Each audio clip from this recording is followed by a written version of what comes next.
Punjabi national television ਨਾਲ ਦੇਸ਼ ਅਤੇ ਵਿਦੇਸ਼ ਤੋਂ ਜੁੜੇ ਸਾਰੇ ਹੀ ਦਰਸ਼ਕਾਂ ਦਾ ਐਡਮਿੰਟਨ ਸਟੂਡੀਓ ਤੋਂ ਸਵਾਗਤ ਹੈ ਜੀ।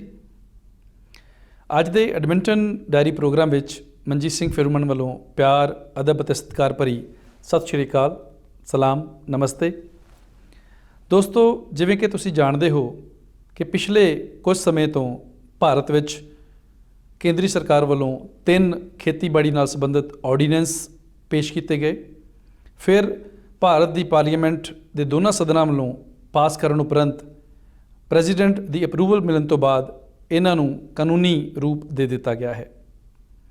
ਪਰੰਤੂ ਇਹਨਾਂ ਦੇ ਵਿਰੋਧ ਦੇ ਵਿੱਚ ਪੰਜਾਬ, ਹਰਿਆਣਾ ਸਮੇਤ ਕਈ ਹੋਰ ਸੂਬਿਆਂ ਵਿੱਚ ਕਿਸਾਨਾਂ ਵੱਲੋਂ ਭਾਰੇ ਇਕੱਠ, ਪ੍ਰਦਰਸ਼ਨ, ਰੈਲੀਆਂ ਕੀਤੇ ਜਾ ਰਹੇ ਹਨ। ਇਹ ਆਰਡੀਨੈਂਸਸ ਕੀ ਹਨ, ਇਹਨਾਂ ਦਾ ਕਿਸਾਨੀ ਜਾਂ ਕਿਸਾਨ ਦੇ ਆਉਣ ਵਾਲੇ ਸਮੇਂ ਵਿੱਚ ਕੀ ਪ੍ਰਭਾਵ ਪੈ ਸਕਦਾ ਹੈ, ਇਹਨਾਂ ਸਾਰੇ ਮਸਲਿਆਂ ਉੱਪਰ ਗੱਲਬਾਤ ਕਰਨ ਲਈ ਅੱਜ ਸਾਡੇ ਸਟੂਡੀਓ ਵਿੱਚ ਪਹੁੰਚੇ ਹਨ ਸਰਦਾਰ ਪਾਲ ਸਿੰਘ ਗਰੇਵਾਲ। ਆਓ ਜੀ ਇਹਨਾਂ ਨਾਲ ਮੁਲਾਕਾਤ ਕਰਦੇ ਹਾਂ। ਪਾਲ ਸਿੰਘ ਗਰੇਵਾਲ ਜੀ, ਆਪ ਜੀ ਦਾ ਐਡਮਿੰਟਨ ਡਾਇਰੀ ਪ੍ਰੋਗਰਾਮ ਵਿੱਚ ਬਹੁਤ ਬਹੁਤ ਸਵਾਗਤ ਹੈ ਜੀ। ਧੰਨਵਾਦ ਵੀਰ ਮਨਜੀਤ ਸਿੰਘ ਜੀ, ਜਿਨ੍ਹਾਂ ਨੇ ਇਸ ਟੀਵੀ ਪ੍ਰੋਗਰਾਮ 'ਤੇ ਅੱਜ ਮੌਕਾ ਦਿੱਤਾ ਸਾਡੇ ਸਰੋਤਿਆਂ ਦੇ ਰੂਬਰੂ ਹੋਣ ਦਾ, ਅਤੇ ਤਾਂ ਕਿ ਆਪਾਂ ਜਿਹੜੇ ਪੰਜਾਬ ਦੇ ਵਿੱਚ ਆਰਡੀਨੈਂਸ ਸੈਂਟਰ ਦੀ ਸਰਕਾਰ ਵੱਲੋਂ ਆਰਡੀਨੈਂਸ ਪਾਸ ਕੀਤੇ ਗਏ ਨੇ ਉਹਨਾਂ 'ਤੇ ਆਪਾਂ ਵਿਚਾਰ ਕਰ ਸਕੀਏ, ਇਹਨਾਂ ਦੇ ਕੀ ਪ੍ਰਭਾਵ ਪੈਣੇ ਨੇ ਉਹਨਾਂ ਬਾਰੇ। ਬਿਲਕੁਲ। ਮੈਂ ਆਪਣਾ ਥੋੜ੍ਹਾ ਜਿਹਾ ਪਿਛੋਕੜ ਦੱਸ ਦਿਆਂ। ਜਿੱਦਾਂ ਕਿ ਨਾਂ ਤਾਂ ਦੱਸ ਹੀ ਦਿੱਤਾ, ਪਾਲ ਸਿੰਘ ਗਰੇਵਾਲ। ਮੈਨੂੰ ਤਕਰੀਬਨ ਇੱਥੇ 35 ਸਾਲ ਹੋ ਗਏ ਨੇ ਕੈਨੇਡਾ ਦੀ ਧਰਤੀ 'ਤੇ, ਔਰ ਖ਼ਾਸ ਕਰਕੇ ਐਡਮਿੰਟਨ ਦੀ ਧਰਤੀ 'ਤੇ ਰਹਿੰਦਿਆਂ, ਔਰ ਜਿੰਨੀਆਂ ਵੀ ਇੱਥੇ ਦਰਪੇਸ਼ ਮੁਸ਼ਕਲਾਂ ਨੇ ਉਹਨਾਂ ਦੇ ਵਿੱਚ ਪਾਰਟੀਸਪੇਟ ਕਰਨ ਦੀ ਕੋਸ਼ਿਸ਼ ਕਰੀਦੀ ਹੈ। ਮੇਰੀ ਆਪਣੀ ਜਿਹੜੀ ਇੱਥੋਂ ਦੀ ਐਜੂਕੇਸ਼ਨ ਹੈ, ਯੂਨੀਵਰਸਿਟੀ ਦੇ ਵਿੱਚ ਇੰਜੀਨੀਅਰਿੰਗ ਤੱਕ ਦੀ ਐਜੂਕੇਸ਼ਨ ਹੈ। ਉਸ ਤੋਂ ਬਾਅਦ ਮੇਰਾ ਆਪਣਾ ਜਿਹੜਾ ਪਿਛੋਕੜ ਹੈ ਉਹ ਪ੍ਰਾਈਵੇਟ ਐਂਟਰਪ੍ਰਾਈਜ਼ ਦੇ ਵਿੱਚ ਹੀ ਹੈ, ਜਿਹੜਾ ਐਂਟਰਪ੍ਰੈਨਿਓਰ ਦਾ। ਅਤੇ ਕਾਫੀ ਸਮੇਂ ਤੋਂ ਮੈਂ ਜਿਹੜਾ ਆਪਣੇ ਆਪ ਨੂੰ ਕਮਿਊਨਿਟੀ ਦੇ ਜਿਹੜੇ ਸੋਸ਼ਲ ਕਾਜ਼ਸ ਨੇ ਉਹਦੇ ਵਿੱਚ ਕਾਫੀ ਇਨਵੋਲਵ ਕੀਤਾ। ਉਹਦੇ ਵਿੱਚ ਵੱਖ-ਵੱਖ ਫੀਲਡਸ ਦੇ ਵਿੱਚ ਹੈ, ਚਾਹੇ ਉਹ ਲਾਅ ਐਂਡ ਆਰਡਰ ਦੇ ਵਿੱਚ ਹੈ, ਚਾਹੇ ਉਹ ਵੋਲੰਟੀਅਰ ਦੇ ਤੌਰ 'ਤੇ ਮੈਡੀਕਲ ਸਰਵਿਸਿਜ਼ ਦੇ ਵਿੱਚ ਹੈ। ਜਿੱਥੇ ਵੀ ਮੇਰਾ ਲੋੜ ਪਈ ਹੈ, ਮੈਂ ਆਪਣੇ ਆਪ ਨੂੰ ਕਮਿਊਨਿਟੀ ਦੀ ਖਾਤਰ ਉੱਤੇ ਪੇਸ਼ ਕੀਤਾ। ਪਾਲ ਸਿੰਘ ਜੀ, ਮੈਂ ਦੇਖ ਰਿਹਾ ਸੀਗਾ ਵੀ ਰੀਸੈਂਟਲੀ ਐਡਮਿੰਟਨ ਸ਼ਹਿਰ ਦੇ ਵਿੱਚ ਜਿਹੜੇ ਪੰਜਾਬ ਵਿੱਚ ਜਾਂ ਭਾਰਤ ਵਿੱਚ ਕਿਸਾਨ ਬੈਠੇ ਨੇ ਧਰਨਿਆਂ 'ਤੇ, ਉਹਨਾਂ ਦੀ ਹਮਾਇਤ ਵਿੱਚ 2 ਰੈਲੀਆਂ ਰੱਖੀਆਂ ਗਈਆਂ ਸਨ। ਹਾਂਜੀ। ਇਹ ਜਿਹੜੀਆਂ ਰੈਲੀਆਂ ਸੀ, ਇਹਨਾਂ ਬਾਰੇ ਤੁਸੀਂ ਕੀ ਸੋਚਦੇ ਹੋ ਵੀ ਕਿੰਨੀਆਂ ਕਿ ਪ੍ਰਸੰਗਿਕ ਨੇ ਉਹ? 2 ਰੈਲੀਆਂ ਸਨ ਜੀ। ਇੱਕ ਤਾਂ ਸਨਿਚਰਵਾਰ, ਪਿਛਲੇ ਸਨਿਚਰਵਾਰ ਨੂੰ ਹੋਈ ਸੀ। ਇੱਕ ਐਤਵਾਰ ਨੂੰ ਸੀ। ਮੈਂ ਖੁਦ ਜਿਹੜੀ ਪਾਰਟੀਸਪੇਸ਼ਨ ਹੈ ਉਹ 11 ਅਕਤੂਬਰ ਵਾਲੀ ਜਿਹੜੀ ਰੈਲੀ ਹੈ ਮਿਲਵੁੱਡ ਟਾਊਨ ਸੈਂਟਰ ਦੇ ਨਜ਼ਦੀਕ ਪਾਰਕ ਦੇ ਵਿੱਚ ਹੋਈ ਸੀ, ਉਹਦੇ ਵਿੱਚ ਸ਼ਮੂਲੀਅਤ ਕੀਤੀ ਹੈ।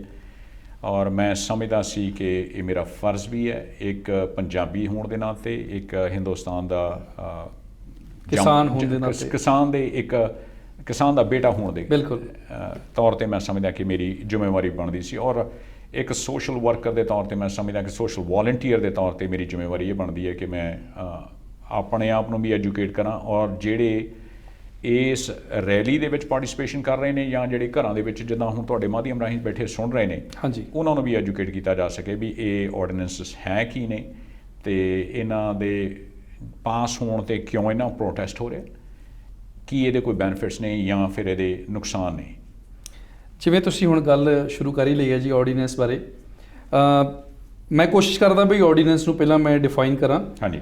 ਕਿਉਂਕਿ ਮੈਂ ਵੀ ਪੋਲੀਟੀਕਲ ਸਾਇੰਸ ਦਾ ਸਟੂਡੈਂਟ ਰਿਹਾ ਜੀ।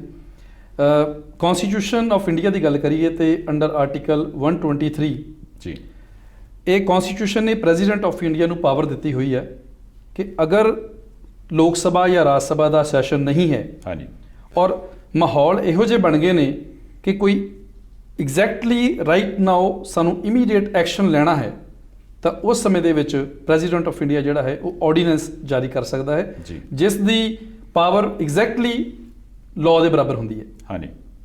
ਤੁਸੀਂ ਕੀ ਸੋਚਦੇ ਹੋ ਕਿ ਜਿਹੜਾ ਇਹ ਆਰਡੀਨੈਂਸ 3 ਆਰਡੀਨੈਂਸਸ ਖੇਤੀ ਨਾਲ ਸੰਬੰਧਿਤ ਭਾਰਤ ਸਰਕਾਰ ਵੱਲੋਂ ਜਾਰੀ ਕੀਤੇ ਗਏ, ਕੀ ਇਹ ਸਮਾਂ ਢੁਕਵਾਂ ਸੀ? ਦੇਖੋ, ਜਿੱਦਾਂ ਤੁਸੀਂ ਪਹਿਲਾਂ ਗੱਲ ਕਰ ਹੀ ਦਿੱਤੀ ਵੀ ਕੌਨਸਟੀਟਿਊਸ਼ਨ ਦੇ ਵਿੱਚ ਸਾਨੂੰ ਕੀ ਪ੍ਰੋਵੀਜ਼ਨਸ ਦਿੱਤੀਆਂ ਹੋਈਆਂ ਨੇ ਇੰਡੀਆ ਦੀ ਕੌਨਸਟੀਟਿਊਸ਼ਨ ਦੇ ਵਿੱਚ, ਕਿਸੇ ਨੂੰ ਲਾਅ ਬਣਾਉਣਾ ਆ। ਬਿਲਕੁਲ।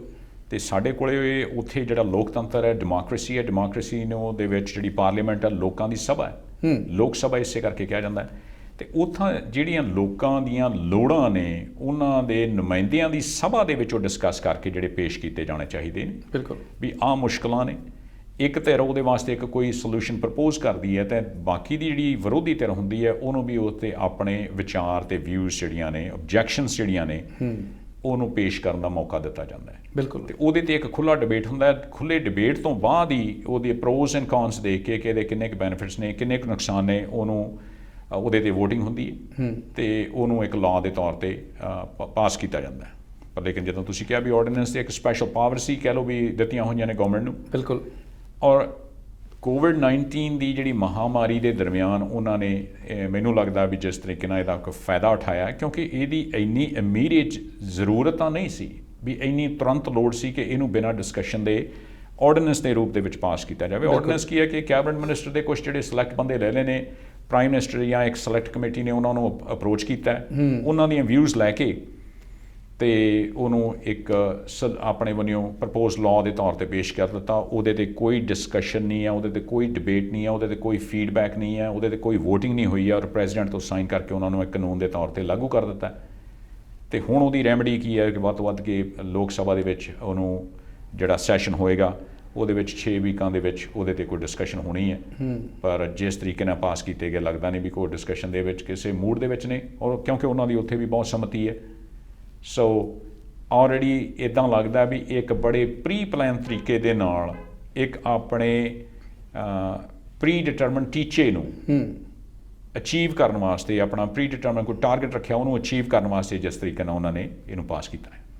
ਆਪਾਂ ਜੇ ਇੱਦਾਂ ਕਹਿ ਲਈਏ ਵੀ ਇੱਕ ਚੋਰ ਮੋਰੀ ਦੇ ਰਾਹੀਂ ਇਹੋ ਜਿਹੇ ਕਾਨੂੰਨ ਜਿਹੜੇ ਨੇ ਇਹਨਾਂ ਨੂੰ ਹੋਂਦ ਵਿੱਚ ਲਿਆਇਆ ਗਿਆ, ਤੇ ਮੈਨੂੰ ਨਹੀਂ ਲੱਗਦਾ ਵੀ ਆਪਾਂ ਕਿਤੇ ਗਲਤ ਹੋਵਾਂਗੇ। ਬਿਲਕੁਲ ਇਹ ਹੈ ਕਿ ਬੈਕਡੋਰ ਦੇ ਰਾਹੀਂ ਹੈ ਜੇ ਆਰਡੀਨੈਂਸ ਯੂਜ਼ ਕੀਤਾ ਗਿਆ, ਔਰ ਇੱਦਾਂ ਦੇ ਹਾਲਾਤਾਂ ਦੇ ਵਿੱਚ ਕਿ ਜਿੱਥੇ ਕਿਰਸਾਨੀ ਦਾ ਮੁੱਦਾ ਇਹਨੂੰ ਪ੍ਰਾਇਓਰਟਾਈਜ਼ ਕੀਤਾ ਗਿਆ ਔਰ ਇਸ ਹੱਦ ਤੱਕ ਪ੍ਰਾਇਓਰਟਾਈਜ਼ ਕੀਤਾ ਗਿਆ ਕਿ ਉਹਨੂੰ ਇੰਨਾ ਰਸ਼ ਕੀਤਾ ਗਿਆ ਪਾਰਲੀਮੈਂਟ ਐਕਚੁਅਲੀ ਜੇ ਉਹਨੂੰ ਇੱਕ ਕਾਨੂੰਨ ਦੇ ਤੌਰ 'ਤੇ ਪੇਸ਼ ਕਰਨ ਦਾ, ਤਾਂ ਮੈਂ ਸਮਝਦਾ ਵਾਕਿਆ ਹੀ ਚੋਰ ਮੋਰੀ ਇੱਕ ਬੈਕਡੋਰ ਦੇ ਰਾਹੀਂ ਇਹਦੀ ਐਂਟਰੀ ਕੀਤੀ ਗਈ ਹੈ। ਔਰ ਉਸ ਦੇ ਵਿੱਚ ਮੈਂ ਸਮਝਦਾ ਕਿ ਕਿਸੇ ਨਾ ਕਿਸੇ ਧਿਰ ਦਾ ਕੋਈ ਵੈਸਟਡ ਇੰਟਰਸਟ ਹੈਗਾ। ਬਿਲਕੁਲ।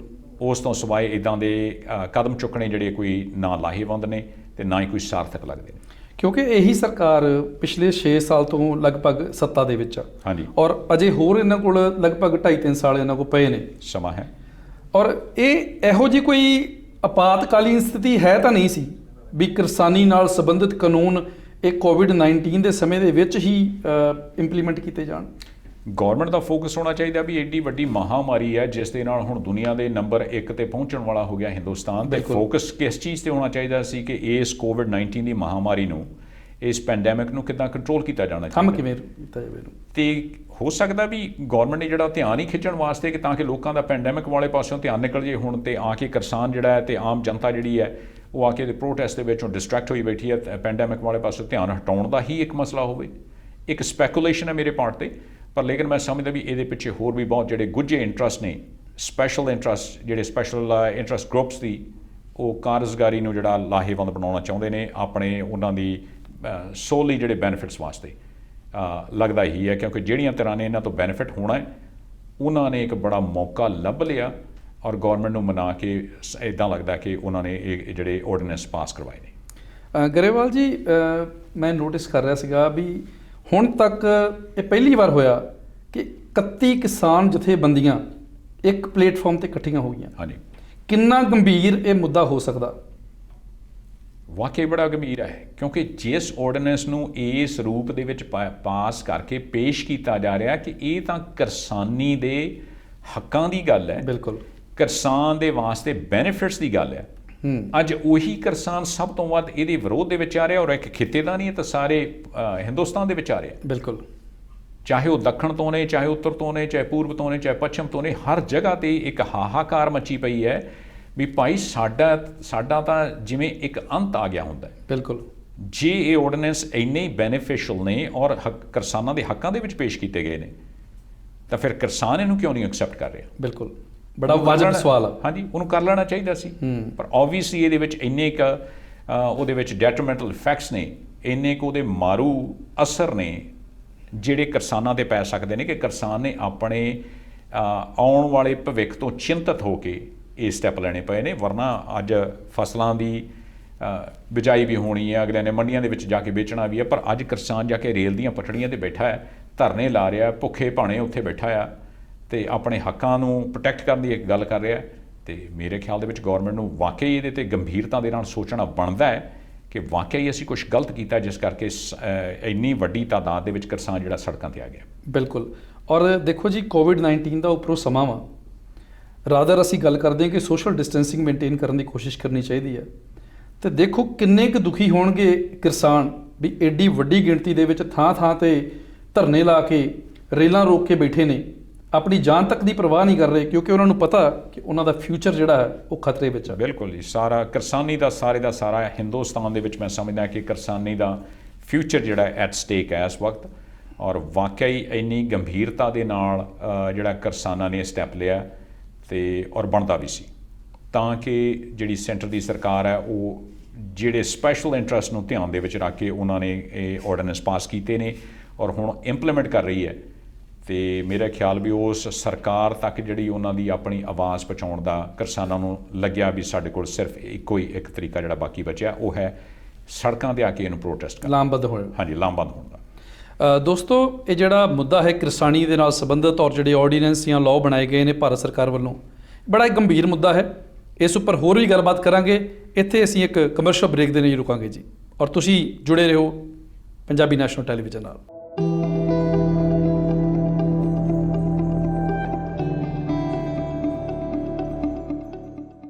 ਪ੍ਰੋਗਰਾਮ ਐਡਮਿੰਟਨ ਡਾਇਰੀ ਦੇ ਵਿੱਚ ਕਮਰਸ਼ੀਅਲ ਬ੍ਰੇਕ ਤੋਂ ਬਾਅਦ ਆਪ ਜੀ ਦਾ ਫਿਰ ਸਵਾਗਤ ਹੈ ਜੀ। ਅਸੀਂ ਗੱਲਬਾਤ ਕਰ ਰਹੇ ਸੀ ਜੀ ਪਾਲ ਸਿੰਘ ਗਰੇਵਾਲ ਜੀ ਦੇ ਨਾਲ, ਔਰ ਮੁੱਦਾ ਬੜਾ ਗੰਭੀਰ ਹੈ, ਕਿਸਾਨ ਅਤੇ ਕਿਰਸਾਨੀ। ਹਾਂਜੀ ਭਾਜੀ, ਜਿਵੇਂ ਆਪਾਂ ਗੱਲ ਕਰ ਰਹੇ ਸੀਗੇ ਕਿ ਪਹਿਲਾਂ ਆਰਡੀਨੈਂਸ ਬਣੇ, ਫਿਰ ਇਹਨਾਂ ਨੂੰ ਕਾਨੂੰਨੀ ਜਾਮਾ ਪਹਿਨਾ ਦਿੱਤਾ ਗਿਆ। ਹਾਂਜੀ, ਸਾਡੇ ਦਰਸ਼ਕਾਂ ਨੂੰ ਸੰਖੇਪ ਦੇ ਵਿੱਚ ਦੱਸੋ ਜੀ, ਇਹ ਆਰਡੀਨੈਂਸਸ ਹੈ ਕੀ, ਔਰ ਇਹਨਾਂ ਦਾ ਕਿਸਾਨ ਅਤੇ ਕਿਰਸਾਨੀ ਤੇ ਕੀ ਚੰਗਾ ਅਤੇ ਮਾੜਾ ਪ੍ਰਭਾਵ ਪੈ ਸਕਦਾ ਹੈ। ਹਾਂਜੀ, ਇਹਦੇ ਵਿੱਚ ਕੁੱਲ ਮਿਲਾ ਕੇ ਜੀ ਸੈਂਟਰ ਦੀ ਸਰਕਾਰ ਜਿਹੜੀ ਹਿੰਦੁਸਤਾਨ ਦੀ ਹੈ, ਉਹਨਾਂ ਨੇ 3 ਆਰਡੀਨੈਂਸ ਜਿਹੜੇ ਪਾਸ ਕੀਤੇ ਨੇ। ਠੀਕ ਹੈ ਜੀ। ਉਹਨਾਂ ਦੇ ਆਪਾਂ ਤਰਤੀਬਵਾਰ ਇੱਕ ਗੱਲ ਕਰ ਸਕਦੇ ਹਾਂ। ਜਿਹੜਾ ਸਭ ਤੋਂ ਪਹਿਲਾਂ ਉਹਨਾਂ ਨੇ ਆਰਡੀਨੈਂਸ ਪਾਸ ਕੀਤਾ ਉਹ ਹੈਗਾ farmers produce and trade commission, ਜਿਹੜਾ ਹੈਗਾ ਟ੍ਰੇਡ ਐਂਡ ਕਾਮਰਸ ਦਾ, ਉਹਦਾ ਪ੍ਰਮੋਸ਼ਨ ਦਾ ਉਹਨੂੰ ਬੜੇ ਸੋਹਣੇ ਨਾਂ ਦਿੱਤੇ ਗਏ ਨੇ। ਬਿਲਕੁਲ। ਤਾਂ ਕਿ ਜੇ ਕਈ ਵਾਰੀ ਆਪਾਂ ਕਹਿਣਾ ਤਾਂ ਨਹੀਂ ਚਾਹੀਦਾ ਜਿਵੇਂ ਕਿ ਜ਼ਹਿਰ ਦੇਣੀ ਹੁੰਦੀ ਹੈ ਤੇ ਪਰ ਉਹਨੂੰ ਗੁੜ ਦੀ ਭੇਲੀ ਦੇ ਵਿੱਚ ਦਿੱਤੀ ਜਾਵੇ ਤਾਂ ਹੋ ਸਕਦਾ ਨਿਗਲਣੀ ਜਿਹੜੀ ਸੌਖੀ ਹੋ ਜਾਵੇ। ਸਹੀ ਗੱਲ ਹੈ ਜੀ। ਹੁਣ ਉਹਦੇ ਵਿੱਚ ਜਿਹੜਾ ਪਹਿਲਾਂ ਹੀ ਆਪਾਂ ਆਰਡੀਨੈਂਸ ਬਾਰੇ ਥੋੜ੍ਹੀ ਗੱਲ ਕਰ ਲੈਂਦੇ ਹਾਂ। ਉਹਦੇ ਵਿੱਚ ਹੈ ਵੀ ਜਿੱਦਾਂ ਪੰਜਾਬ ਦੇ ਵਿੱਚ ਹੁਣ ਹੈ APMC ਜਿਹਨੂੰ ਕਹਿੰਦੇ ਐਗਰੀਕਲਚਰ ਪ੍ਰੋਡਿਊਸ ਮਾਰਕੀਟ ਕਮੇਟੀਜ਼, ਜਿਹਨਾਂ ਨੂੰ ਮੰਡੀ ਬੋਰਡ ਕਹਿ ਦਿੰਦੇ। ਹਾਂਜੀ। ਉਹ ਜਿਹੜੇ ਨਿਰਧਾਰਤ ਤੌਰ 'ਤੇ ਕੰਮ ਕਰਦੇ ਨੇ। ਸਭ ਤੋਂ ਪਹਿਲਾਂ ਜਿਹੜੇ ਮੰਡੀ ਬੋਰਡ ਨੇ ਉਹ ਸਟੇਟ ਗਵਰਨਮੈਂਟ ਦੇ ਕੰਟਰੋਲ ਦੇ ਵਿੱਚ ਹੁੰਦੇ ਨੇ। ਹਾਂਜੀ। ਤੇ ਉੱਥੇ ਜਿਹੜੀ ਉਹਦਾ ਇੱਕ ਮਿਨੀਮਮ ਜਿਹੜਾ ਸਪੋਰਟ ਪ੍ਰਾਈਸ ਹੈ MSP ਜਿਹਨੂੰ ਆਪਾਂ ਕਹਿੰਦੇ ਹਾਂ, ਉਹ ਇਸਟੈਬਲਿਸ਼ ਕੀਤਾ ਜਾਂਦਾ ਕਾਫੀ ਫਸਲਾਂ ਦਾ, ਸਾਰੀਆਂ ਦਾ ਨਹੀਂ। ਲੇਕਿਨ ਉਹਨਾਂ ਦੇ ਵਿੱਚੋਂ ਵੀ ਜਦੋਂ ਮੰਡੀਕਰਨ ਦੇ ਵਿੱਚ ਜਾ ਕੇ ਉੱਥੇ ਉਹਨਾਂ ਦੀ ਕਿਸਾਨ ਦੀ ਹੈ ਉਹਨੂੰ ਕਮ ਸੇ ਕਮ ਇੰਨੀ ਗਾਰੰਟੀ ਹੈ ਕਿ ਉਹਦਾ ਜਿਹੜਾ ਬੇਸਿਕ ਉਹਨੂੰ ਮਿਨੀਮਮ ਜਿਹੜਾ ਇੰਨਾ ਪ੍ਰਾਈਸ ਮਿਲ ਹੀ ਜਾਣਾ, ਘੱਟੋ ਘੱਟ ਸਮਰਥਨ ਮੁੱਲ। ਹਾਂਜੀ, ਘੱਟੋ ਘੱਟ ਸਮਰਥਨ ਮੁੱਲ ਮਿਨੀਮਮ ਜਿਹੜਾ ਹੈਗਾ ਸਪੋਰਟ ਪ੍ਰਾਈਸ ਹੈ। ਹਾਂਜੀ। ਹੁਣ ਕਿਸਾਨ ਦੀ ਜਿਹੜੀ ਕਾਸਟ ਆਫ ਪ੍ਰੋਡਕਸ਼ਨ ਹੈ ਉਹ ਤਾਂ ਇੱਕ ਲਿਮਿਟ ਦੇ ਵਿੱਚ ਆਈ ਵੀ ਹੈ। ਉਹਨੂੰ ਕਮ ਸੇ ਕਮ ਇੰਨਾ ਪਤਾ ਵੀ ਮੈਂ ਆਪਣੀ ਕਾਸਟ ਤੋਂ ਘੱਟ ਨਹੀਂ ਵੇਚਣਾ। ਹਾਂਜੀ। ਤੇ ਮੰਡੀਕਰਨ ਦੇ ਵਿੱਚ ਜਦੋਂ ਜਾ ਕੇ ਇਸ ਬੋਰਡ ਦੇ ਵਿੱਚ ਉਹਨੇ ਵੇਚਣਾ ਹੈ ਤੇ ਇਹਦੇ ਤੋਂ ਜਿਹੜੀਆਂ ਟੈਕਸਿਸ ਤੇ ਡਿਊਟੀਜ਼ ਨੇ ਉਹ ਗਵਰਨਮੈਂਟ ਨੇ ਕਲੈਕਟ ਕਰਨੀਆਂ ਨੇ, ਜਿਹੜੀ ਸਟੇਟ ਗਵਰਨਮੈਂਟ ਨੇ ਕਲੈਕਟ ਕਰਨੀਆਂ ਨੇ। ਔਰ ਸਟੇਟ ਗਵਰਨਮੈਂਟ ਆਪਣੀ ਸਟੇਟ ਦੇ ਇਸ ਸੰਬੰਧ ਦੇ ਵਿੱਚ ਉਹਨੂੰ ਮੰਡੀ ਬੋਰਡ ਨੂੰ ਜਿਹੜੀ ਚਲਾ ਰਹੀ ਹੈ। ਠੀਕ ਹੈ ਜੀ। ਔਰ ਉਸ ਦੇ ਵਿੱਚੋਂ ਜਿਹੜੀਆਂ ਉਹਨੂੰ ਡਿਊਟੀਜ਼ ਵਗੈਰਾ ਮਿਲ ਰਹੀਆਂ ਹੈ, ਟੈਕਸਿਸ ਕਲੈਕਸ਼ਨ ਹੁੰਦੀ ਹੈ, ਉਹਨੇ ਸਟੇਟ ਦੀ ਡਿਵੈਲਪਮੈਂਟ ਦੇ ਵਾਸਤੇ ਉਹਨਾਂ ਨੂੰ ਵਰਤਣਾ ਹੈ ਤੇ ਉਹਦੇ ਨਾਲ ਹੀ ਇਹ ਮੰਡੀ ਬੋਰਡ ਜਿਹੜੇ ਚੱਲਦੇ ਨੇ। ਹੁਣ ਜਿਹੜਾ ਇਹ ਪਹਿਲਾ ਆਰਡੀਨੈਂਸ ਪਾਸ ਕੀਤਾ ਗਿਆ, ਇਹਦੇ ਨਾਲ ਇੱਕ ਨੈਸ਼ਨਲ ਲੈਵਲ ਦੀ ਸਰਕਾਰ ਕਹਿ ਰਹੀ ਹੈ, ਸੈਂਟਰ ਗਵਰਨਮੈਂਟ ਕਹਿ ਰਹੀ ਹੈ ਕਿ ਨੈਸ਼ਨਲ ਲੈਵਲ ਦੀ ਅਸੀਂ ਇੱਕੋ ਮੰਡੀ ਜਿਹੜੀ ਤਿਆਰ ਕਰ ਰਹੇ ਹਾਂ। ਤੇ ਉਹਦੇ ਨਾਲ ਸਭ ਤੋਂ ਪਹਿਲੀ ਜਿਹੜੀ ਚੀਜ਼ ਕਰ ਰਹੀ ਹੈ ਉਹ ਸੈਂਟਰਲਾਈਜੇਸ਼ਨ ਆਫ ਪਾਵਰਸ ਹੋ ਰਹੀ ਹੈ ਕਿ ਉਹ ਸੂਬੇ ਦੇ ਕੋਲੋਂ ਉਹਦਾ ਹੱਕ ਖੋਹ ਕੇ ਆਪਣੇ ਹੱਥ ਦੇ ਵਿੱਚ ਕਰ ਰਹੀ ਹੈ। ਬਿਲਕੁਲ। ਸਭ ਤੋਂ ਪਹਿਲਾਂ ਸੈਂਟਰ ਤੋਂ ਪਾਵਰ ਖੋਹ ਲਈ ਹੈ, ਆਪਣੇ ਹੱਥ ਦੇ ਵਿੱਚ ਸੈਂਟਰ ਦੇ ਵਿੱਚ ਕਰ ਰਹੀ ਹੈ। ਔਰ ਪਹਿਲਾਂ ਹੀ ਸੈਂਟਰ ਦੇ ਕੋਲੇ ਬਹੁਤ ਪਾਵਰਸ ਨੇ। ਜਦੋਂ ਆਪਾਂ ਕੈਨੇਡਾ ਅਮਰੀਕਾ ਦੀ ਧਰਤੀ ਤੇ ਦੇਖਦੇ ਹਾਂ ਤੇ ਫੈਡਰਲਿਜ਼ਮ ਹੈ ਕੈਨੇਡਾ ਦੇ ਵਿੱਚ, ਖਾਸ ਕਰਕੇ ਸੂਬਿਆਂ ਦੇ ਕੋਲੇ ਵੱਧ ਅਧਿਕਾਰ ਨੇ, ਜਿਹੜੀ ਸੈਂਟਰ ਦੇ ਸਰਕਾਰ ਕੋਲੇ ਚੋਣਵੇਂ ਅਧਿਕਾਰ ਨੇ। ਬਿਲਕੁਲ। ਸੋ ਸਭ ਤੋਂ ਪਹਿਲਾਂ ਤਾਂ ਇਹ ਵੀ ਸੈਂਟਰਲਾਈਜੇਸ਼ਨ ਆਫ ਪਾਵਰ ਹੋ ਰਹੀ ਹੈ। ਨੰਬਰ 2 ਵੀ ਜਦੋਂ ਹੁਣ ਇਸ ਨਾਲ ਹੌਲੀ ਹੌਲੀ ਮੰਡੀ ਬੋਰਡ ਨੂੰ ਖਤਮ ਕੀਤਾ ਜਾਣਾ, ਕਿਉਂਕਿ ਜਦੋਂ ਮੰਡੀ ਬੋਰਡ ਨੂੰ ਕੋਈ ਰੈਵਨਿਊਜ਼ ਜਾ ਹੀ ਨਹੀਂ ਰਹੇ, ਜਿਹੜੀ ਸੈਂਟਰ ਦੇ ਆਰਡੀਨੈਂਸ ਪਾਸ ਕੀਤੇ ਨੇ ਉਹਦੇ ਦੌਰਾਨ ਜਿਹੜੀਆਂ ਹੁਣ ਕਾਰਪੋਰੇਸ਼ਨਸ ਆਉਣਗੀਆਂ ਉਹਨੂੰ ਖਰੀਦ ਫਰੋਖਤ ਕਰਨਗੀਆਂ, ਉਹਦੇ ਵਿੱਚ ਉਹਨਾਂ ਨੂੰ ਕੋਈ ਟੈਕਸਿਸ ਦੇਣ ਦੀ ਲੋੜ ਨਹੀਂ, ਕੋਈ ਡਿਊਟੀਜ਼ ਦੇਣ ਦੀ ਲੋੜ ਨਹੀਂ। ਤਾਂ ਹੌਲੀ ਹੌਲੀ ਆਪਣੇ ਆਪ ਦੇ ਵਿੱਚ MSP ਵੀ ਖਤਮ ਹੋ ਜਾਣਾ, ਕਿਉਂਕਿ ਉਹਨਾਂ ਨੇ ਸਿਲੈਕਟ ਕਰਨਾ ਵੀ ਅਸੀਂ ਕਿਸ ਭਾਅ 'ਤੇ ਲੈਣੀ ਹੈ। ਬਿਲਕੁਲ। ਤੇ ਨੰਬਰ 2 ਤੇ ਨਾਲ ਦੀ ਨਾਲ ਮੰਡੀ ਬੋਰਡ ਹੈ, ਕਿਉਂਕਿ ਉਹਨੂੰ ਕੋਈ ਰੈਵਨਿਊਜ਼ ਨਹੀਂ ਹੋ ਰਹੇ। ਰੈਵਨਿਊਜ਼ ਤੋਂ ਬਿਨਾਂ ਕੋਈ ਜਿਹੜੀ ਸੰਸਥਾ ਉਹ ਚੱਲਦੀ ਨਹੀਂ ਰਹਿ ਸਕਦੀ, ਤੇ ਉਹਨੇ ਆਪਣੇ ਆਪ ਹੀ ਖਤਮ ਹੋ ਜਾਣਾ। ਕਹਿਣ ਦਾ ਮਤਲਬ ਕਿ ਇੱਕ ਓਪਨ ਮਾਰਕੀਟ ਵਾਲਾ ਕੰਸੈਪਟ ਹੋਂਦ ਵਿੱਚ ਆ ਸਕਦਾ, ਹਾਂਜੀ, ਜਿਹਦੇ ਵਿੱਚ ਡਿਮਾਂਡ ਐਂਡ ਸਪਲਾਈ ਜਿਹੜਾ ਵਾ ਉਹ ਕਾਰਪੋਰੇਟ ਸੈਕਟਰ ਜਿਹੜੇ ਆ ਉਹ ਰੈਗੂਲੇਟ ਕਰ ਸਕਦੇ ਨੇ, ਉਹ ਰੈਗੂਲੇਟ ਕਰ ਰਿਹਾ। ਔਰ ਉਹਦੇ ਵਿੱਚ ਜਿਹੜਾ ਮੈਂ ਸਮਝਦਾ ਵੀ ਇੱਕ ਨੁਕਸਾਨ ਜਿਹੜਾ ਹੋ ਰਿਹਾ ਹੁਣ ਕਿਸਾਨ ਦੇ ਨਾਲ, ਉਹਨਾਂ ਨੇ ਆ ਕੇ ਉਹਦਾ ਕੰਟੈਕਟ ਕਰ ਲੈਣਾ ਵੀ ਫਾਰਮਿੰਗ ਦਾ। ਬਿਲਕੁਲ, ਜੇ ਇਸ ਦੇ ਵਿੱਚ ਉਹਦੇ ਨਾਲ ਕੰਟੈਕਟ ਕੀਤਾ ਜਾਂਦਾ ਹੈ, ਉਹਦੀ ਫਸਲ ਦਾ, ਉਹਦੇ ਤੇ ਆਪਾਂ ਹੋਰ ਵੀ ਨੁਕਤੇ ਬਾਅਦ ਵਿੱਚ ਡਿਸਕਸ ਕਰ ਲਾਂਗੇ ਕਿ ਇਹਦੇ ਹੋਰ ਵੀ ਜਿਹੜੇ ਉਹਨਾਂ ਨੇ ਪੁਆਇੰਟਸ ਵਿੱਚ ਇਹਦੇ ਇੰਟਰੋਡਿਊਸ ਕੀਤੇ ਨੇ। ਉਹਦੇ ਵਿੱਚ 5 ਸਾਲ ਤੱਕ ਦਾ ਜਿਹੜਾ ਉਹਨਾਂ ਨੇ ਤੁਸੀਂ ਇੱਕ ਕੰਟਰੈਕਟ ਲੈ ਸਕਦੇ ਨੇ। ਉਹਦੇ ਵਿੱਚ ਜਦੋਂ ਉਹਨਾਂ ਨੇ ਆ ਕੇ ਉਹਨਾਂ ਦਾ ਫਸਲ ਨੂੰ ਚੱਕਣਾ ਹੈ, ਉਹਦਾ ਪ੍ਰਾਈਸ ਫਿਕਸ ਉਹਨਾਂ ਨੇ ਕਰ ਲਿਆ। ਉਹ ਪ੍ਰਾਈਸ ਸਿਰਫ ਇੱਕ ਕੰਟਰੈਕਟ ਦੇ ਉੱਪਰ ਕੀਤਾ ਗਿਆ। ਬਿਲਕੁਲ, ਉਹਨੂੰ ਬਾਅਦ ਦੇ ਵਿੱਚ ਉਹ ਐਡਜਸਟ ਕਰ ਸਕਦੇ ਨੇ ਵੀ ਇਹਦੇ ਵਿੱਚ ਜਿਹੜੀ ਤੁਹਾਡੀ ਕੁਆਲਿਟੀ ਹੈ, ਉਹਦੇ ਵਿੱਚ ਜੇ ਕੋਈ ਉਹਨਾਂ ਦੇ ਮਿਨੀਮਮ ਸਟੈਂਡਰਡ ਨੂੰ ਨਹੀਂ ਮੀਟ ਕਰਦੇ ਤਾਂ ਉਹਨੂੰ ਡਿਕਲਾਈਨ ਕਰ ਸਕਦੇ ਆ। ਪਰ ਸਭ ਤੋਂ ਵੱਡੀ ਗੱਲ ਇਹ ਜਿਹੜੀ ਮੈਂ ਸਮਝਦਾ ਵੀ ਇਸ ਆਰਡੀਨੈਂਸ ਦੇ ਵਿੱਚ ਹੈ, ਉਹ ਇਹ ਹੈ ਕਿ ਕਿਸਾਨ ਨੂੰ ਜਿਹੜੀ ਪੇਮੈਂਟ ਹੋਣੀ ਹੈ ਉਹ 3 ਦਿਨਾਂ ਦੇ ਵਿੱਚ ਉਹਨਾਂ ਨੇ ਕਿਹਾ ਵੀ ਉਹਨੂੰ ਪੇਮੈਂਟ ਕਰਨੀ ਹੈ। ਠੀਕ ਹੈ ਜੀ। ਤੇ ਮੰਨ ਲਓ ਵੀ ਅੱਜ ਇੱਕ ਕਿਸਾਨ ਨੇ 100 ਕੁਇੰਟਲ ਜਿਹੜੀ ਹੈ 100 ਬੋਰੀਆਂ ਚੁਕਾ ਦਿੱਤੀਆਂ, ਕੱਲ੍ਹ ਨੂੰ ਜਿਹੜੀ ਕੋਰਪੋਰੇਸ਼ਨ ਖਰੀਦ ਕੇ ਗਈ ਉਹ ਕਹਿੰਦੇ ਨਹੀਂ ਜੀ ਸਾਡੀ ਤਾਂ ਗਿਣਤੀ ਦੇ ਵਿੱਚ ਸਾਨੂੰ ਫਰਕ ਲੱਗੇ, ਇਹ ਤਾਂ 98 ਸੀ। ਹੁਣ ਤੁਹਾਡਾ ਝਗੜਾ ਹੋ ਗਿਆ। ਬਿਲਕੁਲ, ਹੁਣ ਉਸ ਝਗੜੇ ਨੂੰ ਨਿਬੇੜਨ ਵਾਸਤੇ ਅੱਗੇ ਮੰਡੀਕਰਨ ਬੋਰਡ ਦੇ ਵਿੱਚ ਜਿਹੜੀ ਹੈ ਫਾਰਮਰਸੀ ਪ੍ਰੋਟੈਕਸ਼ਨ ਦੇ ਵਾਸਤੇ ਜਿਹੜੇ ਪ੍ਰੋਸੀਜਰਸ ਨੇ ਉਹ ਇਨ ਪਲੇਸ ਨੇ, ਪਰ ਇੱਥੇ ਕੁਛ ਨਹੀਂ ਹੈ। ਇਹਦੇ ਵਿੱਚ ਕੀ ਹੈ ਕਿ ਵੱਧ ਤੋਂ ਵੱਧ ਤੁਸੀਂ ਜਦੋਂ ਜਾਓਗੇ, ਝਗੜਾ ਹੋ ਗਿਆ, ਤੁਸੀਂ ਇੱਕ ਆਰਬਿਟ੍ਰੇਸ਼ਨ ਬੋਰਡ ਉਹ ਬਣਾਏਗੀ ਲੋਕਲ ਜਿਹੜੀ ਇਹ ਬਾਡੀ ਹੈ, SDM ਵੱਲੋਂ ਆਰਬਿਟ੍ਰੇਸ਼ਨ ਬੋਰਡ ਬਣਾਇਆ ਜਾਏਗਾ। ਉਹਦੇ ਵਿੱਚ ਤੁਸੀਂ ਦੋਨਾਂ ਧਿਰਾਂ ਨੇ ਬੈਠ ਕੇ ਉਹਨੂੰ 30 ਦਿਨਾਂ ਦੇ ਵਿੱਚ ਸੋਲਵ ਕਰਨਾ ਹੈ। ਤੁਸੀਂ ਕਹਿੰਦੇ ਵੀ ਮੇਰੀਆਂ ਤਾਂ 100 ਸੀ, ਉਹ ਕਹਿੰਦੇ 98 ਹੈ। ਹੁਣ ਉਹਦਾ ਕੋਈ ਹੱਲ ਨਹੀਂ ਨਿਕਲ ਰਿਹਾ। ਇਸ ਤੋਂ ਅੱਗੇ ਤੁਸੀਂ ਕਰੋਗੇ ਕਿ SDM ਨੂੰ ਅਪਰੋਚ ਕਰੋਗੇ। ਹੁਣ SDM ਜਿਹੜੇ ਹੈਗੇ ਨੇ ਉਹ ਸੈਂਟਰ ਦੀ ਗੌਰਮੈਂਟ ਬਣੀਓ, ਜਿਹੜੇ ਆਪਣੇ ਇਹ ਬਿਊਰੋਕਰੈਟਸ ਨੇ ਜਿਨ੍ਹਾਂ ਨੂੰ ਗੌਰਮੈਂਟਸ ਆਪ ਖੁਦ ਇੰਪਲੋਏ ਕਰਦੀਆਂ ਨੇ, ਉਹਨਾਂ ਦੀ ਪੋਜੀਸ਼ਨਿੰਗ ਹੁੰਦੀ ਹੈ ਜੀ। ਤੇ ਜੇ ਤੁਸੀਂ SDM ਨਾਲ ਵੀ ਐਗਰੀ ਨਹੀਂ ਕਰਦੇ, ਤੁਸੀਂ ਡਿਸਟ੍ਰਿਕਟ ਕਲੈਕਟਰ ਕੋਲੇ ਜਾਓਗੇ, DC ਕੋਲ, DC। ਤੇ ਉਹਦੇ ਵਿੱਚੋਂ ਵੀ ਜੇ ਹੁਣ ਤੁਹਾਡੇ ਕੋਲੇ ਕੁਛ ਨਹੀਂ ਹੈ, ਪਰ ਐਂਡ ਤੇ ਜਾ ਕੇ ਤੁਹਾਡੇ ਕੋਲੇ ਜਿਹੜਾ ਅਦਾਲਤਾਂ ਦਾ ਦਰਵਾਜ਼ਾ ਖੜਕਾ ਕੇ ਆਪਣਾ ਹੱਕ ਲੈਣ ਦਾ ਉਹ ਅਧਿਕਾਰ ਉਹਨਾਂ ਨੇ ਕੰਪਲੀਟਲੀ ਤੌਰ ਤੇ ਤੁਹਾਡੇ ਤੋਂ ਖੋਹ ਲਿਆ, ਜਿਹੜਾ ਕਿ ਪਹਿਲਾਂ ਕਿਸਾਨ ਦੇ ਕੋਲ ਸੀ। ਜਿਹੜਾ ਸਟੇਟ ਦੀਆਂ ਮੰਡੀ ਬੋਰਡ ਨੇ ਉਹਨਾਂ ਦੇ ਦੌਰਾਨ ਉਹਨੂੰ ਕੋਰਪੋਰੇਸ਼ਨ ਨੂੰ ਕੋਈ ਵੀ ਖਰੀਦੋ ਫਰੋਖਤ ਕਰਦਾ, ਜੇ ਉਹਦੇ ਵਿੱਚ ਕੋਈ ਡਿਸਪਿਊਟ ਹੋ ਜਾਂਦਾ ਹੈ ਉਹਨੂੰ ਇਨਫੋਰਸ ਕਰਨ ਵਾਸਤੇ ਉਹ ਅਦਾਲਤ 'ਚ ਜਾ ਸਕਦਾ ਸੀ। ਲੇਕਿਨ ਪਹਿਲੇ ਆਰਡੀਨੈਂਸ ਦੇ ਵਿੱਚ ਉਹਨਾਂ ਨੇ ਇਹ ਸਾਰੇ ਦਾ ਸਾਰਾ ਹੱਕ ਜਿਹੜਾ ਕਿਸਾਨ ਤੋਂ ਖੋਹ ਲਿਆ। ਇਹ ਤਾਂ ਇੱਕ ਬੁਨਿਆਦੀ ਅਧਿਕਾਰ ਹੈ ਜੀ। ਬਿਲਕੁਲ ਹੈ। ਔਰ ਹਰ ਇੱਕ ਮੁਲਕ ਦੇ ਵਿੱਚ ਤੁਹਾਨੂੰ ਬੇਸਿਕ ਜਿਹੜੀ ਹੈ ਨਾ ਇਹ ਅਧਿਕਾਰ ਦਿੱਤਾ ਜਾਂਦਾ ਹੈ ਕਿ ਕਾਨੂੰਨ ਦਾ ਦਰਵਾਜ਼ਾ ਕਿਉਂ, ਕਿਉਂਕਿ ਜਿਹੜੇ ਬਿਊਰੋਕਰੈਟਸ ਨੇ ਹੁਣ ਗੌਰਮੈਂਟ ਵੱਲੋਂ ਉਹਨਾਂ ਨੂੰ ਇੰਪਲੋਏ ਕੀਤਾ ਜਾਂਦਾ ਹੈ, ਉਹਨਾਂ ਦੀਆਂ ਪੋਸਟਿੰਗ ਜਿਹੜੀਆਂ ਗੌਰਮੈਂਟ ਸਿਲੈਕਟ ਕਰਦੀ ਹੈ, ਤੇ ਜਿਹੜੀਆਂ ਹੁਣ ਰਾਜਨੀਤਿਕ ਪਾਰਟੀਆਂ ਨੇ ਹੀ ਗੌਰਮੈਂਟ ਬਣਾਉਣੀ ਹੈ। ਬਿਲਕੁਲ। ਤੇ ਜਿਹੜੀਆਂ ਰਾਜਨੀਤਿਕ ਪਾਰਟੀਆਂ ਨੇ ਉਹਨਾਂ ਨੇ ਜਦੋਂ ਵੀ ਆਪਣੀ ਕੈਂਪੇਨ ਕਰਨੀ ਹੈ ਤੇ ਉਹਨਾਂ ਨੂੰ ਹੁਣ ਪੋਲੀਟੀਕਲ ਕੰਟਰੀਬਿਊਸ਼ਨਸ ਦੀ ਲੋੜ ਹੁੰਦੀ ਹੈ। ਹੁਣ ਜੇ ਵੱਡੀਆਂ ਕੋਰਪੋਰੇਸ਼ਨਸ ਨੂੰ ਦੇਖੀਏ, ਉਹਨਾਂ ਨੇ ਵੱਡੀ ਮਾਤਰਾ ਦੇ ਵਿੱਚ ਉਹ ਜਿਹੜਾ ਆਪਣਾ ਪੋਲੀਟੀਕਲ ਕੰਟਰੀਬਿਊਸ਼ਨਸ ਦਿੰਦੀਆਂ ਨੇ, ਸਿਆਸੀ ਲੋਕਾਂ ਨੂੰ ਦਾਨ ਦੇਣੇ ਨੇ, ਪੈਸੇ ਦੇਣੇ ਨੇ, ਉਹਨਾਂ ਦੀ ਕੈਂਪੇਨ ਦੇ ਵਿੱਚ ਪਾਰਟਿਸਿਪੇਸ਼ਨ ਕਰਨੀ ਹੈ, ਉਹਨਾਂ ਦੇ ਬਿਲ ਬੋਰਡਸ ਵਗੈਰਾ ਲਾਉਣੇ ਨੇ। ਤੇ ਜੇ ਹੁਣ ਉਹੀ ਕੋਰਪੋਰੇਸ਼ਨਸ ਦੇ ਆਧਾਰ ਤੇ ਉਹ ਪਾਰਟੀ ਜਿੱਤਦੀ ਹੈ, ਉਹਨੇ ਫਿਰ ਉਹਨਾਂ ਦਾ ਕੀਤਾ ਹੋਇਆ ਖਰਚਾ ਵੀ ਤਾਂ ਆਖਰ ਕਿਸੇ ਤਰੀਕੇ ਨਾਲ ਮੋੜਨਾ ਹੀ ਹੈ ਨਾ, ਇੱਕ ਤਰੀਕੇ ਨਾਲ ਕਹਿ ਲਿਓ ਰਿਸ਼ਵਤਖੋਰੀ ਹੋਗੀ। ਬਿਲਕੁਲ। ਤੇ ਉਹ ਫਿਰ ਜਿਹੜੇ ਈਵਨ ਕਿ ਆਫਿਸਰਸ ਵੀ ਉੱਥੇ ਇੰਪਲੋਏ ਕੀਤੇ ਜਾਣਗੇ, ਡਿਪਲੋਏ ਕੀਤੇ ਜਾਣਗੇ, ਉਹਨਾਂ ਦੀ ਪੋਸਟਿੰਗਸ ਹੋਊਗੀ, ਉਹ ਵੀ ਕਿਸੇ ਨਾ ਕਿਸੇ ਤਰੀਕੇ ਤੱਕ, ਕਿਸੇ ਨਾ ਕਿਸੇ ਹੱਦ ਤੱਕ ਡਾਇਰੈਕਟਲੀ ਜਾਂ ਇਨਡਾਇਰੈਕਟਲੀ ਉਸ ਸੈਂਟਰ ਗੌਰਮੈਂਟ ਦੀ ਉਸ ਪਾਰਟੀ ਦੇ ਇਨਫਲੂਐਂਸ ਦੇ ਅੰਦਰ ਹੋਣਗੇ। ਔਰ ਇੱਕ ਜੁਡੀਸ਼ਰੀ ਸਿਸਟਮ ਹੈ, ਜਿਹੜੀ ਅਦਾਲਤ ਦਾ ਹੀ ਸਿਸਟਮ ਹੈ, ਜਿਹੜਾ ਕਿ ਬਿਲਕੁਲ ਨਿਰਪੱਖ ਹੋਣਾ ਚਾਹੀਦਾ ਔਰ ਗਿਣਿਆ ਜਾਂਦਾ ਹੈ।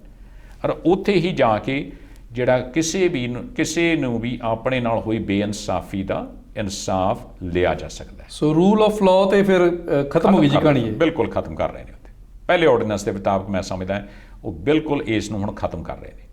ਔਰ ਦੂਸਰਾ ਹੈ, ਇਸ ਦੇ ਵਿੱਚ ਜਦੋਂ ਕੰਟਰੈਕਟ ਫਾਰਮਿੰਗ ਦੀ ਗੱਲ ਆਪਾਂ ਅਗਲੇ ਵਿੱਚ ਜਾ ਕੇ ਕਰਾਂਗੇ, ਉਹਨਾਂ ਨੇ ਜਦੋਂ ਤੁਹਾਡੇ ਨਾਲ 5 ਸਾਲ ਦਾ ਠੇਕਾ ਵੀ ਕਰ ਲਿਆ ਨਾ, ਤੇ ਮੈਂ ਸਮਝਦਾ ਵੀ ਉਹਦੇ ਵਿੱਚ ਵੀ ਉਹਨਾਂ ਕੋਲੇ ਇੰਨੇ ਕੁ ਲੂਪ ਹੋਲਸ ਜਿਹੜੇ ਛੱਡ ਦਿੱਤੇ ਨੇ ਕਿ ਕਿਸਾਨ ਨੇ ਅਖੀਰ ਤੇ ਨੁਕਸਾਨ ਹੀ ਉਠਾਉਣਾ ਹੈ।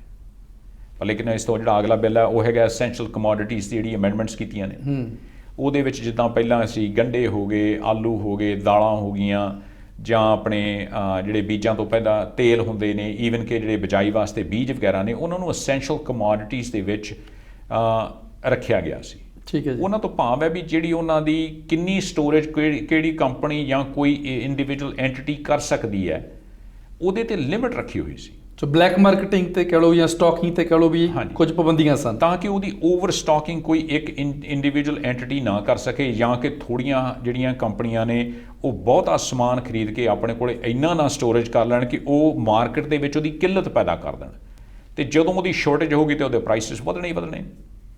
ਹੁਣ ਉਹ ਜਿਹੜੀ ਪ੍ਰੋਵੀਜ਼ਨ ਹੈ ਉਹ ਕਾਫੀ ਹੱਦ ਤੱਕ ਇਹਨਾਂ ਨੇ ਉਹ ਹਟਾ ਦਿੱਤੀ ਹੈ। ਉਹਦੇ ਵਿੱਚ ਇੱਕ ਮੱਦ ਪਾਈ ਹੈ ਕਿ ਜੇ ਕਿਸੇ ਨੌਨ ਪੈਰਿਸ਼ੇਬਲ ਜਿਹੜੀ ਹੈ ਕਮੋਡਿਟੀ ਹੈ ਉਹਦਾ ਪ੍ਰਾਈਸ ਹੈ 100% ਤੱਕ ਨਹੀਂ ਵੱਧਦਾ, ਮੰਨ ਲਓ ਕਿ ਅੱਜ ਗੰਢੇ 50 ਰੁਪਏ ਕਿਲੋ ਨੇ, ਜਦੋਂ ਤੱਕ ਉਹ 100 ਰੁਪਏ ਤੱਕ ਨਹੀਂ ਜਾਂਦੇ ਉਦੋਂ ਤੱਕ ਉਹਨਾਂ ਨੇ ਉਹਦੇ ਤੇ ਕੋਈ ਲਿਮਿਟ ਜਿਹੜੀ ਹੈ ਉਹ ਦਾਇਰ ਨਹੀਂ ਕਰਨੀ।